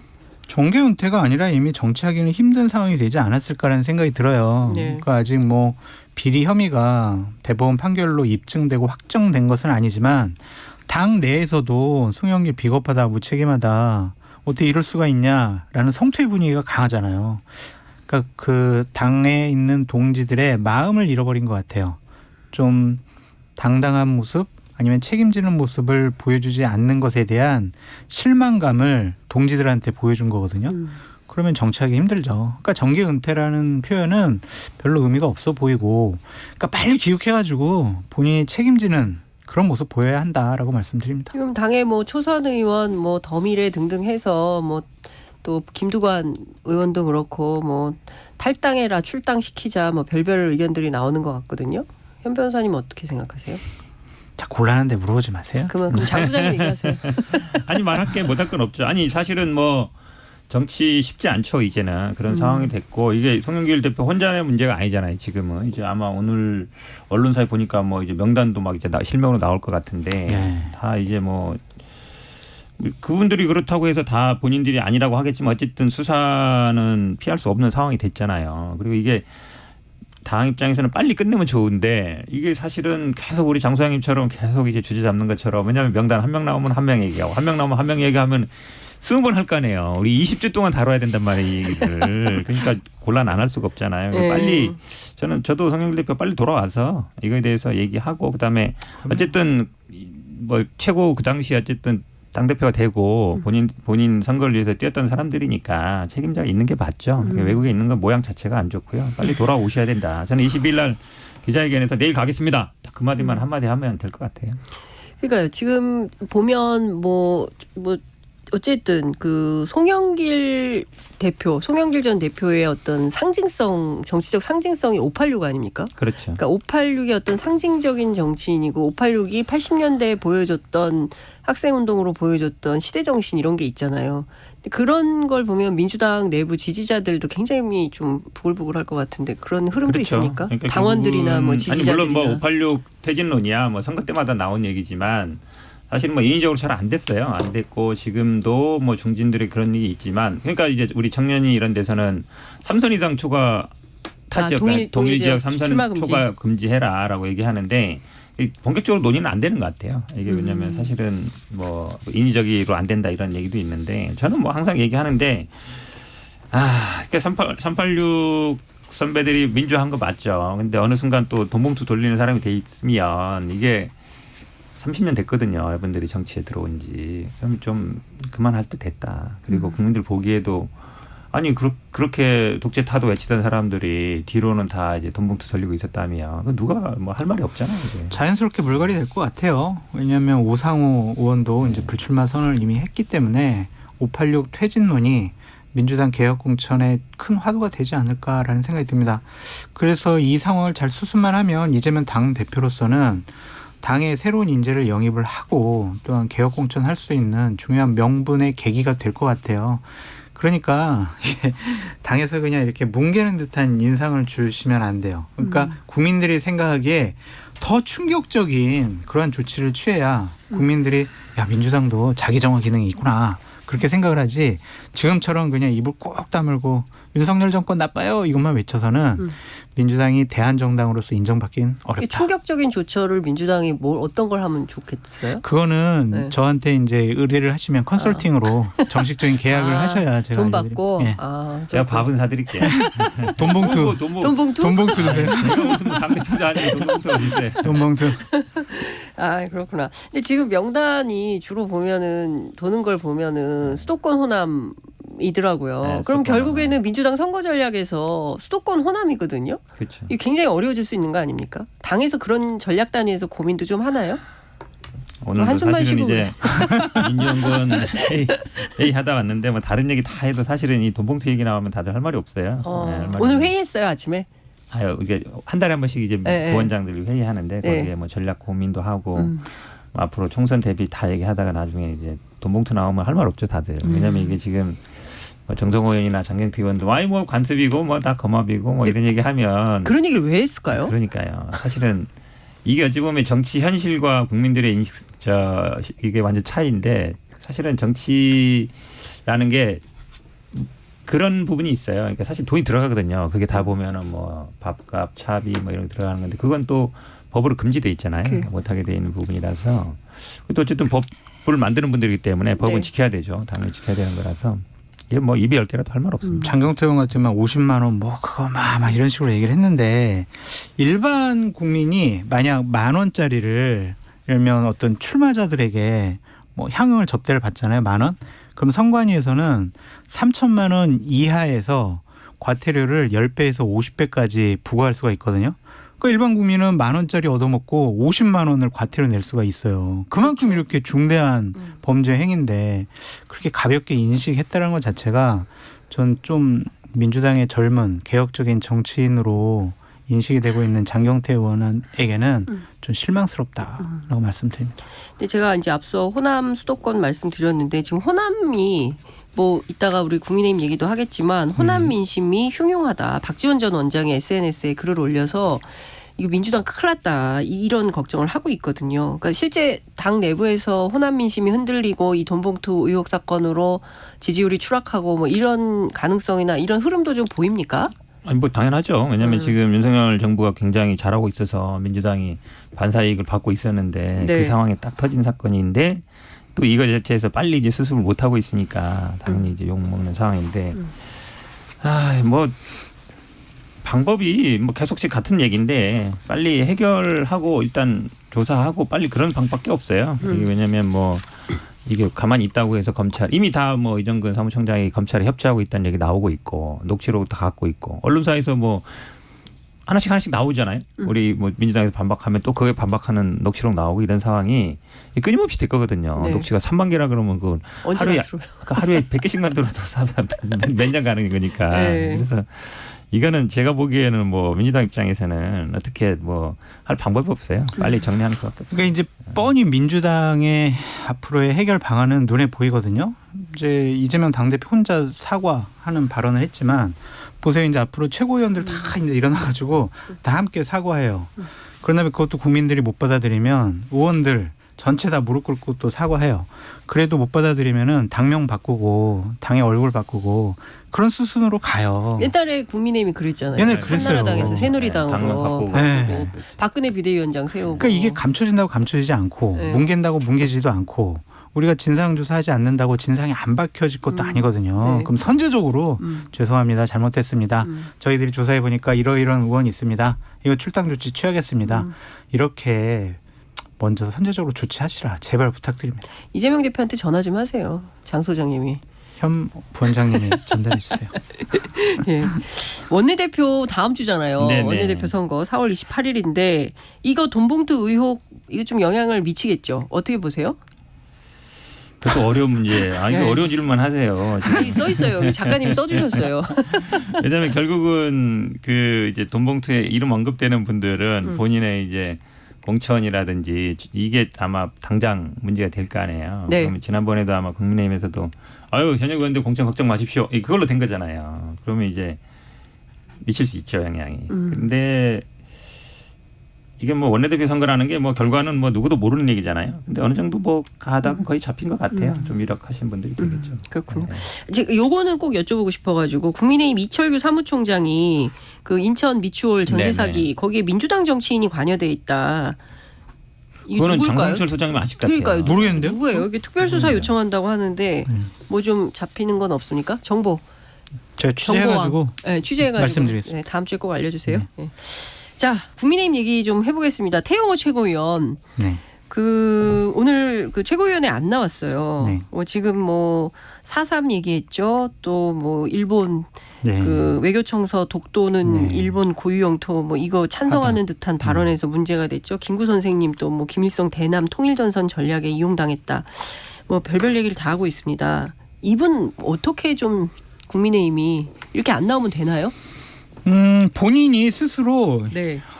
윤리위원회에 자기 셀프 심사를 해달라고 이미 얘기를 했어요. 그런 차원에서 최고위원회에 나와가지고 발언한다는 것 자체가 좀 부담스러워했을 수도 같고 또 김기현 당 대표가 네. 말 좀 조심해라 그렇게 경고도 했기 때문에 인터뷰하지 마라. 뭐. 네, 공식적인 자리에 나오기가 좀 쉽지 않지 않을까라는 좀 생각이 드는데 저는 태용호 의원 같은 경우에 네.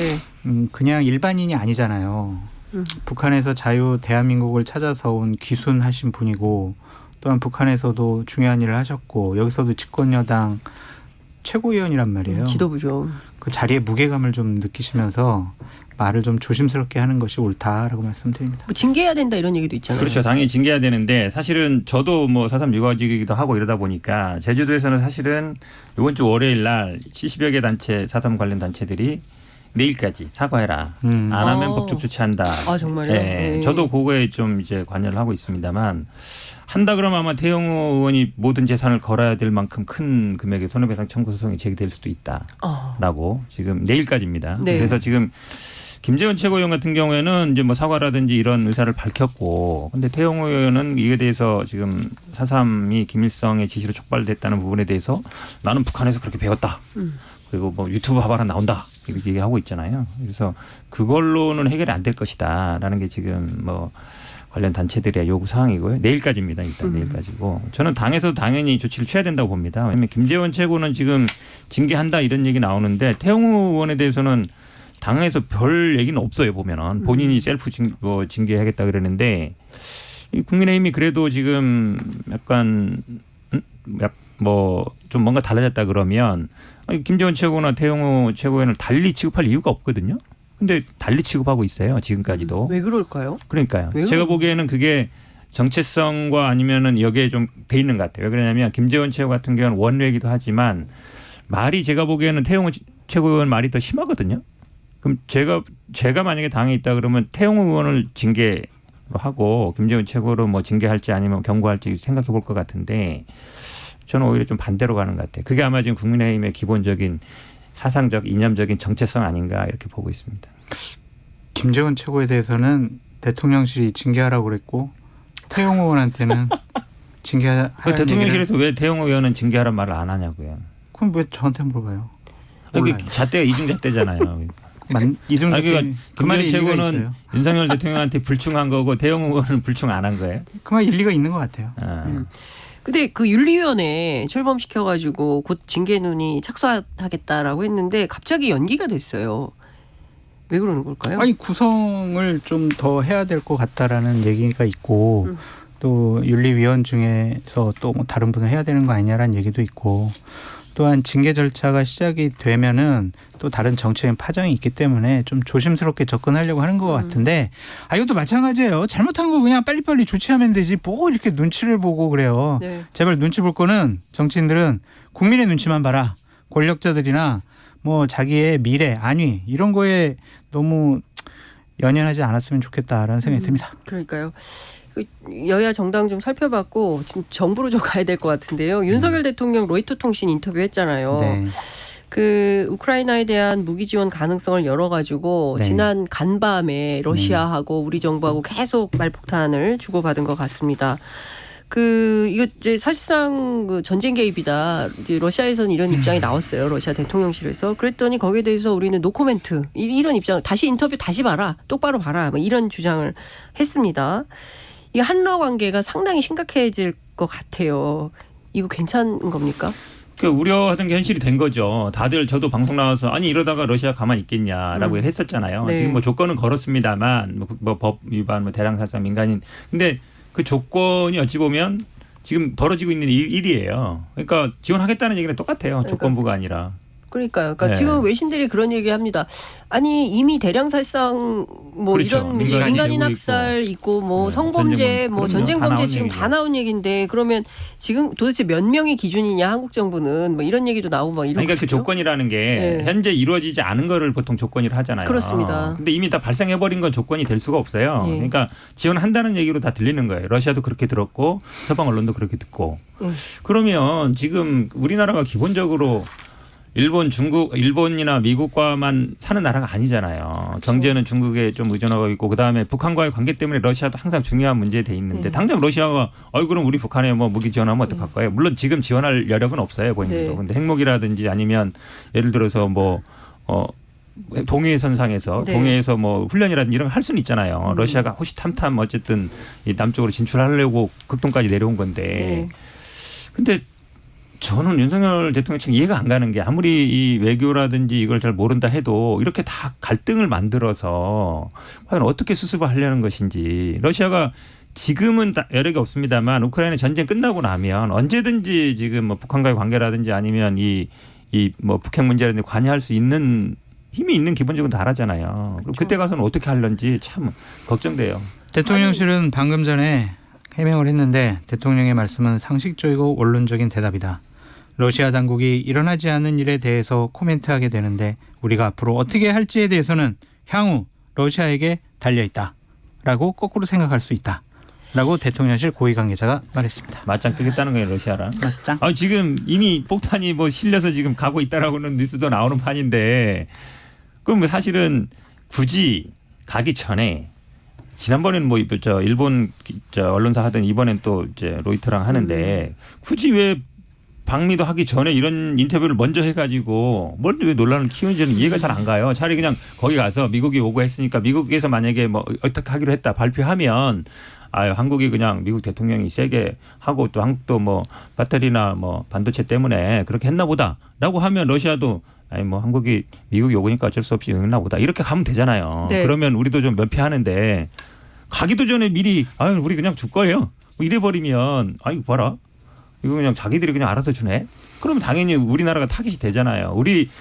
그 전에도 우리가 이런 상황이 없어서 못한 게 아니잖아요. 우리가 어쨌든 뭐 국력 면에든 아니면 남북 긴장 면에든 어쨌든 상황 관리를 하고 조절해야 되는데 그냥 덜컥 이런 식으로 확 주겠다 버리면 당장 러시아가 이렇게 반발 나오는데 참 무책임은 너무 무책임해요. 그러니까 대통령께서 어떠한 외교 군사적인 정무적인 판단, 전략적인 판단을 통해서 이러한 말씀을 하셨는지 저희들로서는 알 수는 없지만 상당히 우려스럽고 걱정스러운 부분이 많으니 대통령실에서는 우리 현근택 변호사님 같은 분들이 얘기하는 부분들을 조금 우리 국민들이 걱정이 덜하게 좀 설명을 해 주셨으면 좋겠어요. 로이터 통신 그 인터뷰한 거 다시 한번 읽어봐. 이런 식의 얘기보다는 자세하게 좀 설명을 이해하기 쉽게 설명해 주셨으면 좋겠고 저는 정말 우려스러운 건 뭐냐면 보통 우리나라는 사강 외교를 뭐 여러 가지 줄타기라고 표현해야 되나요? 아주 정말 잘 해왔었잖아요. 그럼요. 근데 지금은 2강 외교밖에 없는 것 같아요. 러시아와 중국은 지금 배제되어 있어요. 대한민국 외교에. 과연 이것을 우리가 감당할 수 있을까라는 생각이 듭니다. 대한민국은 강대국이 아니에요. 상황을 주도할 수가 없습니다. 그러한 측면에 있어서 대통령께서 자유민주주의라는 이 가치 동맹에 대한 큰 우호적인 태도를 갖고 있다라고 생각은 들지만 그것이 우리가 주도적으로 해나갈 수가 없다라는 부분 그리고 다른 군사 안보적인 측면에서의 부작용이 나올 수 있다라는 부분도 다시 한번 좀 생각을 해줬으면 좋겠어요. 심지어 지금 대만 문제까지 언급하셔가지고 양안 문제를 뭐 힘에 의해서 조절하면 안 된다. 사실은 이거는 이제 중국하고도 맞짱 뜬다는 얘기 아니에요. 중국하고도. 그러니까요. 전 진짜 걱정돼요. 중국은- 나라 걱정하는 사람들이 정말 많습니다. 그러니까요. 네. 이제 중국은 대만 문제 그냥 안 넘어가요. 당연하죠. 이거 내정 간섭이라고 그럼요. 생각하기 때문에 지금 즉각적인 반응은 안 나오죠. 그게 더 무서워요 지금. 다 적어놔요. 그럼요. 예, 중국 사람도 간단치 않습니다. 뭐월 뭐시 몇 시에 누가 무슨 얘기했는지 다 적어놓고 다 대응합니다. 작년에 박진 장관이 이렇게 그 대만 문제 얘기했다가 그러니까요. 중국도 엄청나게. 예. 아유 굉장히 꼼꼼하게 대응하는 나라예요. 아니, 그러니까 러시아는 막 바로 즉각적인 반응을 네. 보였는데 지금 중국은 아무 말도 안 하는 네. 게 저는 더 그렇죠. 좀 이제 진짜 아니, 그러니까 이게 이렇게 막 중국하고 척지고 러시아하고 거의 뭐 싸움 직전 가고 막 이러면 아니 어떻게 나라가 지금 될란지 그러니까 지금 뭐 우리가 사실 근데 어제 재밌는 게 국방부 외교부에서 얘기가 없어요. 대통령실 이렇게 세게 나오는데 해명했는데 우리 입장 달라진 게 없다고. 달라진 게 없다고 네, 그랬나요? 얘기했어요. 저는 그 즉각적인 얘기는 못 들었어가지고 여하튼 이렇게 지금 상황을 보면 그 국회 국방위에서 이거 너무 사안이 심각하니까 상임위 열어가지고 좀 따져봅시다 했더니 국방부 쪽에서 좀 이해해달라라는 입장이 왔다는 거예요. 그래서 이건 또 뭐냐 지금 비공개로 이런 하면 분위기가 있는데 하여튼 걱정입니다. 대통령 4.19 혁명 기념식 발언도 논란이 좀 되고 있어요. 사기꾼 발언 나왔습니다. 자, 민주당 겨냥한 거예요? 당연하죠. 왜냐하면 그 앞에 돈으로 매수했다는 얘기를 했잖아요. 네. 그 원래 없던 문구인데 대통령이 넣었다는 거 아닙니까? 원래는 없는 문구였는데 돈에 의한 매수를 대통령이 직접 넣었다는 얘기니까 당연히 지금 돈에 의한 매수하면 돈봉투 아니에요? 그러니까 이제 결국은 사기꾼. 아니 왜 돈봉투 사건이 일어나가지고 민주당을 이렇게 아니 그 공격당하고 사건이 있는 것하고 여기에 그걸 4.19 기념식장 가면은 다 뭐 4.19 했던 분들이나 여야 대표들이 다 앉아 있는데 그 자리에서 뭐 허위 선동 가짜뉴스 협박 폭력 선동 이러다가 돈봉투에 의한 매수로 민주주의가 사기꾼에 농락당한다. 한마디로 얘기하면 민주당이 지금 민주주의를 농락하고 있다는 얘기잖아요. 이거는 그냥 사석에서 해도 아마 논란이 될 텐데 4.19 기념식에서 왜 이런 얘기를 해요? 싸우자는 얘기잖아요. 딱 앞에 있는데 당신들 사기꾼이야. 이 자리에 앉아 있는 사람들 이 얘기하는 거잖아요. 근데 기념식이라는 거는 4.19 혁명의 어떤 의미라든지 이런 얘기를 하는 것이고 뭐 이렇게 하면 되는 거지 기념식에서 이렇게 당신들 사기꾼이야 하는 건 난 처음 봤어요. 저도 좀 적절하지 않은 단어들이 좀 들어가서 대통령께서 얘기하고 싶어하는 자유민주주의에 대한 여러 가지 의지와 개념들이 좀 다른 형식으로 좀 인식되는 것은 좀 안타깝게 생각을 하고요. 대통령께서 꼭 이런 기념식에 본인이 이제 직접 작성한 문구들 때문에 논란이 되는 경우가 많거든요. 그래서 좀 연설관리기록비서관실에서 좀 꼼꼼한 뒷받침이 필요하다라고 말씀드립니다. 네. 뭐 대통령실에서는 반론 차원에서 말씀을 드리자면 이것은 특정한 사안이라기보다는 일반적인 현상을 이야기한 것이다라고 대통령실에서는 입장을 밝혔습니다. 자, 어쨌든 답답한 현안들에 대해서 재미있고 유쾌하게 잘 풀어주셔서 오늘도 잘 들었습니다. 고맙습니다. 고맙습니다. 네, 지금까지 장성철 공론센터 소장 현근택 변호사와 함께 각설하고 시즌2 함께했습니다. Splish splash, I was taking a bath. Long about a Saturday night. 점심 먹고 유쾌한 시사 디저트 한 입. 최영일의 시사본부. Well, I stepped out the tub and put my feet on the floor. 네, 경제를 알기 쉽게 풀어보는 경제본부 시간입니다. 오늘도 석병훈 이화여대 경제학과 교수 모시고 얘기 나눠보겠습니다. 어서 오십시오, 교수님. 안녕하십니까. 네, 지난주에 정말 여쭤보고 싶은 게 많았는데 시간이 후룩 가버려가지고 다 못 여쭤봤어요. 그래서 오늘 또 모셨습니다. 자, 우선 지난 1, 2월 2달 연속으로 경상수지 적자를 기록했는데요. 지난 1월에 42억 1천만 달러 적자는 1980년 통계 집계 이후 최악의 기록이다라는 보도가 나왔습니다. 지난 14일 발표된 기획재정부 4월 경제 동향에서도 제조업 중심으로 경기 둔화 흐름이 지속되고 있다. 이런 입장이 나왔는데요. 지금 어느 정도 상황이다. 어느 정도 심각하다. 이렇게 봐야 됩니까? 뭐 무역 적자 같은 경우는 13개월 연속 지속되고 있어가지고요. 네. 그 무역 적자가 이제 경상수지에서 제일 큰 부분을 차지하는 상품 수지에 영향을 미치기 때문에 네. 경상수지가 2개월 연속으로 적자인 것은 예측이 됐던 것입니다. 그런데 지금 문제는 정부 기재부와 한국은행에서 원래 그동안에는 상저하고다 해서 올해 경제 전반기 한국 경제 전반기는 침체가 있겠지만 후반기에는 강하게 반등을 할 것이다라고 예측을 했었는데요. 네. 그 예측 것조차 이제 틀릴 가능성이 커졌다 이렇게 생각을 하고 있습니다. 왜냐하면 최근에 IMF 그다음에 국회 예산정책처에서 발표한 수정 경제 전망에 따르면 네. 두 기관이 모두 다 한국의 올해 경제 성장률을 1.5%라고 예측을 했는데요. 네. 그렇다는 것은 하반기의 경제 성장률도 우리나라의 잠재 성장률인 2%에 못 미칠 가능성이 크다. 뭐 국회 예산정책처 같은 경우는 1.8%라고 했기 때문에 잠재 성장률보다 성장률이 낮아지면 이건 경기 침체로 보거든요. 경제학에서. 그렇기 때문에 하반기에도 역시 경기 침체가 지속돼서 상저 하저가 될 가능성이 점점 커지고 있다. 이렇게 보고 있습니다. 좀 경제와 관련해서 밝은 전망을 말씀을 드려야 되는데 듣고 계신 분들이 모두 다 한숨 이거 어떡하지 이렇게 다들 걱정하시지 않을까 싶은데요. 최근 IMF가 발표한 경제 세계 경제 전망 보고서에서 한국의 경제 성장률 앞서 말씀해 주신 대로 1.5%로 종전 1.7%보다는 하향 조정을 했고요. 한국은행도 마찬가지고요. 계속 비관적인 전망이 나오고 있습니다. 결국 이게 수출 부진 때문에 특히 반도체 수출 부진 이게 제일 큰 원인이다. 이런 지적이 나오고 있습니다. 교수님도 그렇게 보십니까? 예, 저도 동의합니다. 네. 우리나라의 주력 수출품 반도체고요. 근데 반도체가 지금 수출 부진이 지속되고 있는데요. 그 이유는 전 세계적인 경기 침체 때문에 반도체가 주로 들어가는 것이 뭐 가전 제품이라든지 모바일 폰, 그다음에 뭐 컴퓨터 이런 네. 내구 소비재인데 경기 침체가 지속돼서 경기가 안 좋을 때 내 소득이 떨어질 경우에는 뭐 스마트폰 같은 거 안 바꾸고 계속 쓰잖아요. 네. 그러다 보니까 여기에 들어가는 반도체도 수요가 줄어들게 된 것입니다. 그런데 특히 중국 수출이 부진한 이유도 여기에 한 가지인데요. 중국은 네. 이제 미중 갈등 와중에서 점점 중국 수출도 어려워지고 네. 뭐 이렇게 보고 있어서 KDI에서 최근에 발표한 보고서에 따르면 지금 현재 우리나라 그 반도체 경기가 뭐 2001년 IT 버블 붕괴했을 때 그다음에 2008년 글로벌 금융위기와 유사한 정도로 여러 지표가 악화됐다. 이러한 보고도 있었습니다. 2월까지 자료를 보면 2018년까지 우리의 최대 수출 시장이 바로 중국이었습니다. 그런데 최대 적자국으로 바뀌었어요. 최근에 이제 그 코로나19 끝난 다음에 중국이 사실상 경제 활동을 재개하면서 우리도 좀 회복될 거다. 여행객도 올 거다. 이런 기대를 했는데 실제 그렇진 않습니다. 정치적 요인이 작용이 됐을까요? 뭐 그렇게 볼 수도 있는데요. 미중 갈등이 이제 정치적 네. 요인에서 비롯된 거라고 맞습니다. 생각을 할 수도 있으니까요. 크게 보면 세 가지 이유가 존재하고 있습니다.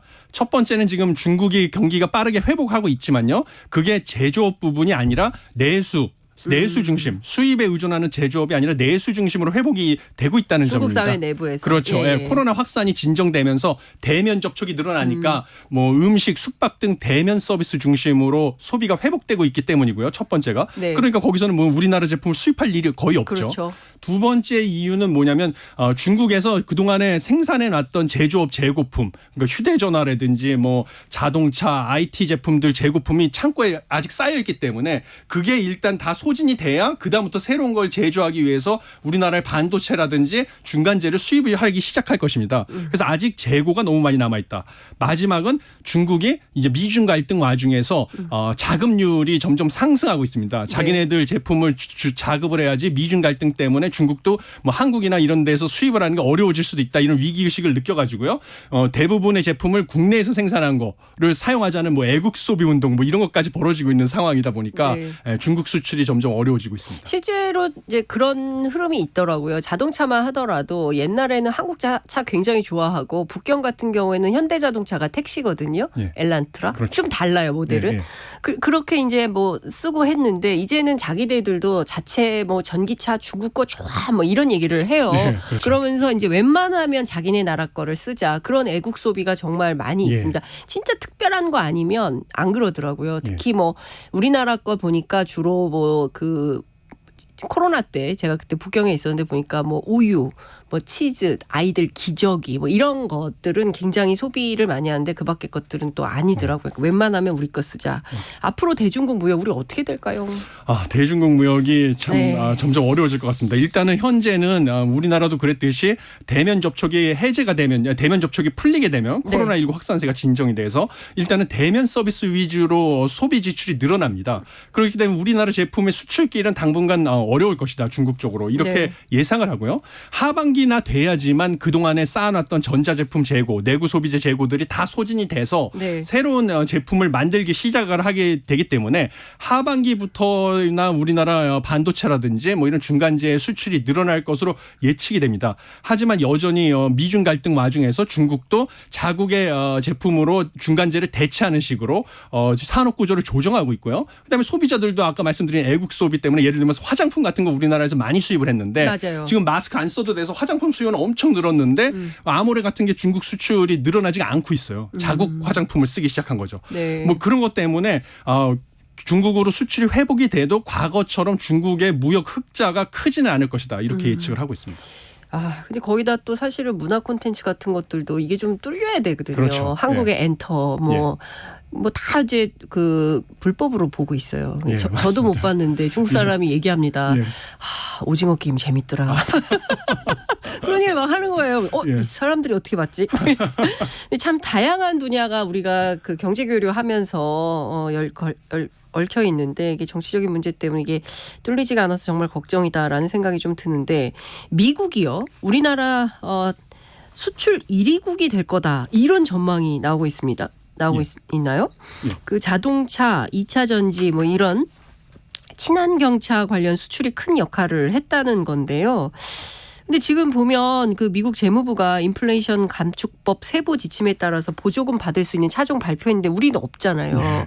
그래서 이거 참 걱정이고 다 미국 브랜드고 이런데 대통령실에서는 아니야 뭐 생각보다 타격은 크지 않고 어느 정도 선방했다. 이런 입장이 나왔습니다. 맞습니까? 그래서 저는 일정 부분은 동의하지 않고 있습니다. 왜냐하면 이제 대통령실에서의 주장은 네. 가장 중요한 게 미국의 이 지금 요번에 현대차 GV70 같은 경우가 원래는 보조금을 받다가 네. 이번에 배터리 광물이랑 부품 규정이 강화되면서 기준이 네. 강화되면서 보조금을 못 받게 됐거든요. 맞습니다. 그런데 대신에 이 보조금 지급에 대해서 예외가 적용이 되는 그 상업용 자동차, 즉 리스나 뭐 렌탈카 네. 이런 쪽은 예외가 적용이 되기 때문에 현대차나 기아차가 그 렌탈카나 리스용 자동차 수출을 늘리게 되면 이 문제를 회피할 수가 있어서 뭐 괜찮다 이렇게 생각을 하고 있는데요. 근데 문제는 이 배터리 보조 IRA 관련해서 보조금은 뭐 약 1,000만 원에 육박할 그러니까요. 정도로 큰 돈이고요. 예. 주로 지금 보조금을 지급하는 전기차는 뭐 서민 지원 위주라서 소형차면서 좀 가격이 저렴한 전기차 중에서 이런 데 집중돼 있다 보니까 네. 그런 차들 중에서 차값 자체가 별로 비싸지 않는데요. 상대적으로 1,000만 원의 보조금이면 상당히 큰 크죠. 금액이죠. 그래서 원래 인플레이션 감축법이 시행되기 전에 현대기아차가 미국에서 전기차 시장 점유율이 13%에 육박을 해서 2위였는데요. 네. 지금 이 인플레이션 지원법이 시작된 다음에 현대 자동차 그 전기차에 대한 수요가 급격하게 줄어들어가지고 지금은 점유율이 5위 수준으로 떨어져서 여전히 뭐 렌탈카를 제외한 나머지 차 판매는 어려움에 처할 가능성이 커졌습니다. 그럼 지금 대통령실이 좀 잘못 보고 있는 거다 이런 지적도 가능할 것 같은데요. 최상목 대통령실 경제수석이 이 배터리 수출에 있어서는 혜택을 받는 나라가 됐다. 이렇게 밝혔어요. 그런데 2025년부터요. 중국산 핵심 광물을 못 쓰게 되는 거잖아요. 근데 혜택 받습니까? 그러니까 뭐 야, 이거 어떻게 예. 지금 지금 발표된 바에 의하면요. 네. 뭐 이 강화가 해가 갈수록 점점 이 광물 요건이라든지 부품 요건 배터리에 이게 강화될 것으로 발표를 해놨습니다 이미. 그래가지고 뭐 미국산 핵심 광물 같은 경우도 뭐 2027년까지는 80% 이상을 미국과 FTA를 체결한 국가에서 공급을 받아야 되고요. 뭐 2029년까지는 부품을 100% 미국산으로 채워야 된다. 뭐 이런 식으로 네. 지금 엄포를 놓고 있기 때문에 사실 좀 어려운 상황인 건 맞고요. 근데 네. 뭐 대통령실에서 얘기하는 것은 배터리에 들어가는 양극재라는 것이 있는데요. 네. 이거를 갖다가 원래 부품이 아니라 광물로 분류를 해줬기 때문에 부품보다는 광물이 지금 약간 요건이 낮습니다. 그래서 이걸 갖다 국내에서 만들어도 광물로 취급이 받기 때문에 이 부분에서 좀 완화가 됐다 이렇게 주장을 하는 것입니다. 근데 일단은 미국에서는 중국 거 안 돼. 중국 거 쓰면 우리 시장 못 들어와. 그리고 웬만하면은 미국에다가 공장 지어. 그렇죠. 그래서 그 미국에서 쓰는 걸로만 우리는 보조금 줄 거야라는 입장을 얘기합니다. 거기다가 회계 자료. 예. 영업 기밀 요것도 내야 돼. 이런 조건을 걸었어요. 반도체 같은 경우 그러니까요. 지금 그렇죠. 예. 이러면 이거 해도 됩니까? 우리 기업에 어쨌든 정보가 유출되는 거잖아요. 예. 이렇게까지 해야 됩니까? 이게 미국 입장에서는 그동안에는 시스템 반도체 부분에 설계에 자기가 집중을 하고 고부가가치라고 하는 네. 그다음에 상대적으로 박리담의 저부가가치 산업인 메모리 반도체는 한국 쪽으로 이제 넘겨줬던 그 측면이 있는데요. 네. 최근에 뭐 AI 열풍으로 고성능 컴퓨터인 서버에 들어가는 그 메모리 반도체 같은 경우는 고부가가치 상품이 됐기 때문에 네. 이쪽에서 한국과 미국 간의 기술 격차를 빠른 시간에 줄이기 위해서 이런 정책을 들고 나온 겁니다. 그러니까 보조금 줄 테니까 공장 지어서 우리나라 노동자랑 뭐 연구자들 고용하면 그 연구자들이 한국의 기술을 배우지 않습니까? 그 회사에서. 네네. 그럴 뿐만 아니라 더 빠르게 기술 격차를 줄이려면 보조금 주는 대신에 뭐 영업 기밀도 우리한테 공개, 시설도 공개, 뭐 이런 식의 요건을 거는 그러니까 것이죠. 결국에는 미국 살자고 우리 기업 여기까지 하겠습니다. 예. 뭐 그래서 미국 입장에서는 자기네 이제 전략상 아주 현명한 정책, 경제학에서 성공이 입증된 정책을 쓰는 것이고요. 한국 입장에서는 지금 미국과 안보에 의존을 하고 있고 미중 갈등 와중에 중국 수출 여건은 점점 안 좋아지기 때문에 뭐 울며 겨자 먹기로 지금 이 조건을 받아들일 가능성이 큽니다. 생각보다 많은 기업들이 실제로 보조금 신청했거든요. 예상과 다르게. 네. 그래가지고 그런 좀 어려운 점이 있습니다. 그러니까 어쨌든 뭐 어떻게 울며 겨자 먹기로 안 할 수는 없는 이런 상황이 돼버린 건데 이 와중에 유럽연합, EU까지도 그렇죠. 예. 지금 반도체법 시행을 합의하면서 우리도 자체 생산하겠다 이 대열에 뛰어들었습니다. 우리 기업 미국에서 유럽에서 막 이런 공격을 받고 있습니다. 영향이 굉장히 클 것 같은데요. 예, 이거는 뭐 보호무역주의가 지금 계속 확산되는 와중에 맞습니다. 당연히 예측됐던 결과입니다. 미국도 자국 내에서만 생산하라 이런 식으로 강조하면 유럽도 질 수 없이 똑같은 조건 들고 나오는 거고요. 중국도 또 똑같은 비슷한 종류의 법안을 이미 통과하지 않았습니까? 전 세계적으로 다 이런 자국 우선주의 경향이 강화될 수밖에 없는 상황이고요.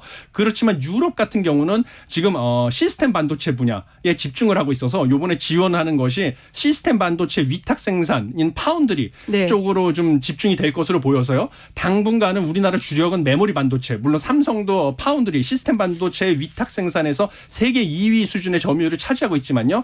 그거보다는 주력은 메모리이기 때문에 당장은 타격이 없지만 향후 시스템 반도체 시장에서의 그 경쟁이 격화될 가능성이 있다. 그래서 좀 중장기적으로 봤을 때는 한국 반도체 기업들한테는 좀 안 좋은 뉴스다 이렇게 생각을 하고 있습니다. 우리도 뭔가 빨리 대책을 마련해서 우리도 빨리 뭐 공장을 팍팍 짓든지 어떻게 해야 되지 않을까 싶습니다. 그나저나 이제 다음 주 우리 대통령 미국에 국빈 방문 가는데 자 최대 규모의 경제 사절단이 동행을 합니다.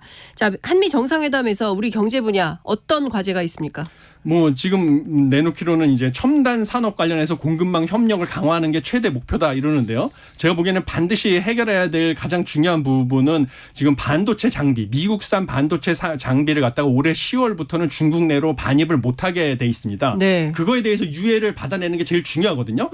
그런데 왜냐하면 그래야지 중국에 이미 건설된 생산 기지에서 반도체 장비를 업그레이드해서 좀 효율적으로 더 많은 생산을 할 수 있기 때문입니다. 그래서 그 부분을 협상을 통해서 얻어내는 게 가장 중요하다고 보고요. 그 외에는 나머지 향후 이제 미래 먹거리라고 하는 반도체, 배터리, 전기차, 바이오 등에서 뭔가 미국 기업의 투자를 유치하고 미국의 시장을 개척하는 이런 식의 협상에 집중을 해야 될 것으로 생각을 하고 있습니다. 네, 교수님 정말 잘 들었습니다. 막 빠르게 진짜 많은 말씀 주셔서 너무 감사드리고요. 오늘 말씀 잘 들었습니다. 감사합니다. 감사합니다. 네, 지금까지 석병훈 교수와 함께했습니다. 오늘 시사본부 준비한 소식은 여기까지입니다. 저는 건강상의 이유로 자리를 비운 최영일 평론가를 대신해서 잠시 진행을 맡은 장윤선이었고요. 내일 오후 12시 20분에 다시 찾아뵙겠습니다. 감사합니다.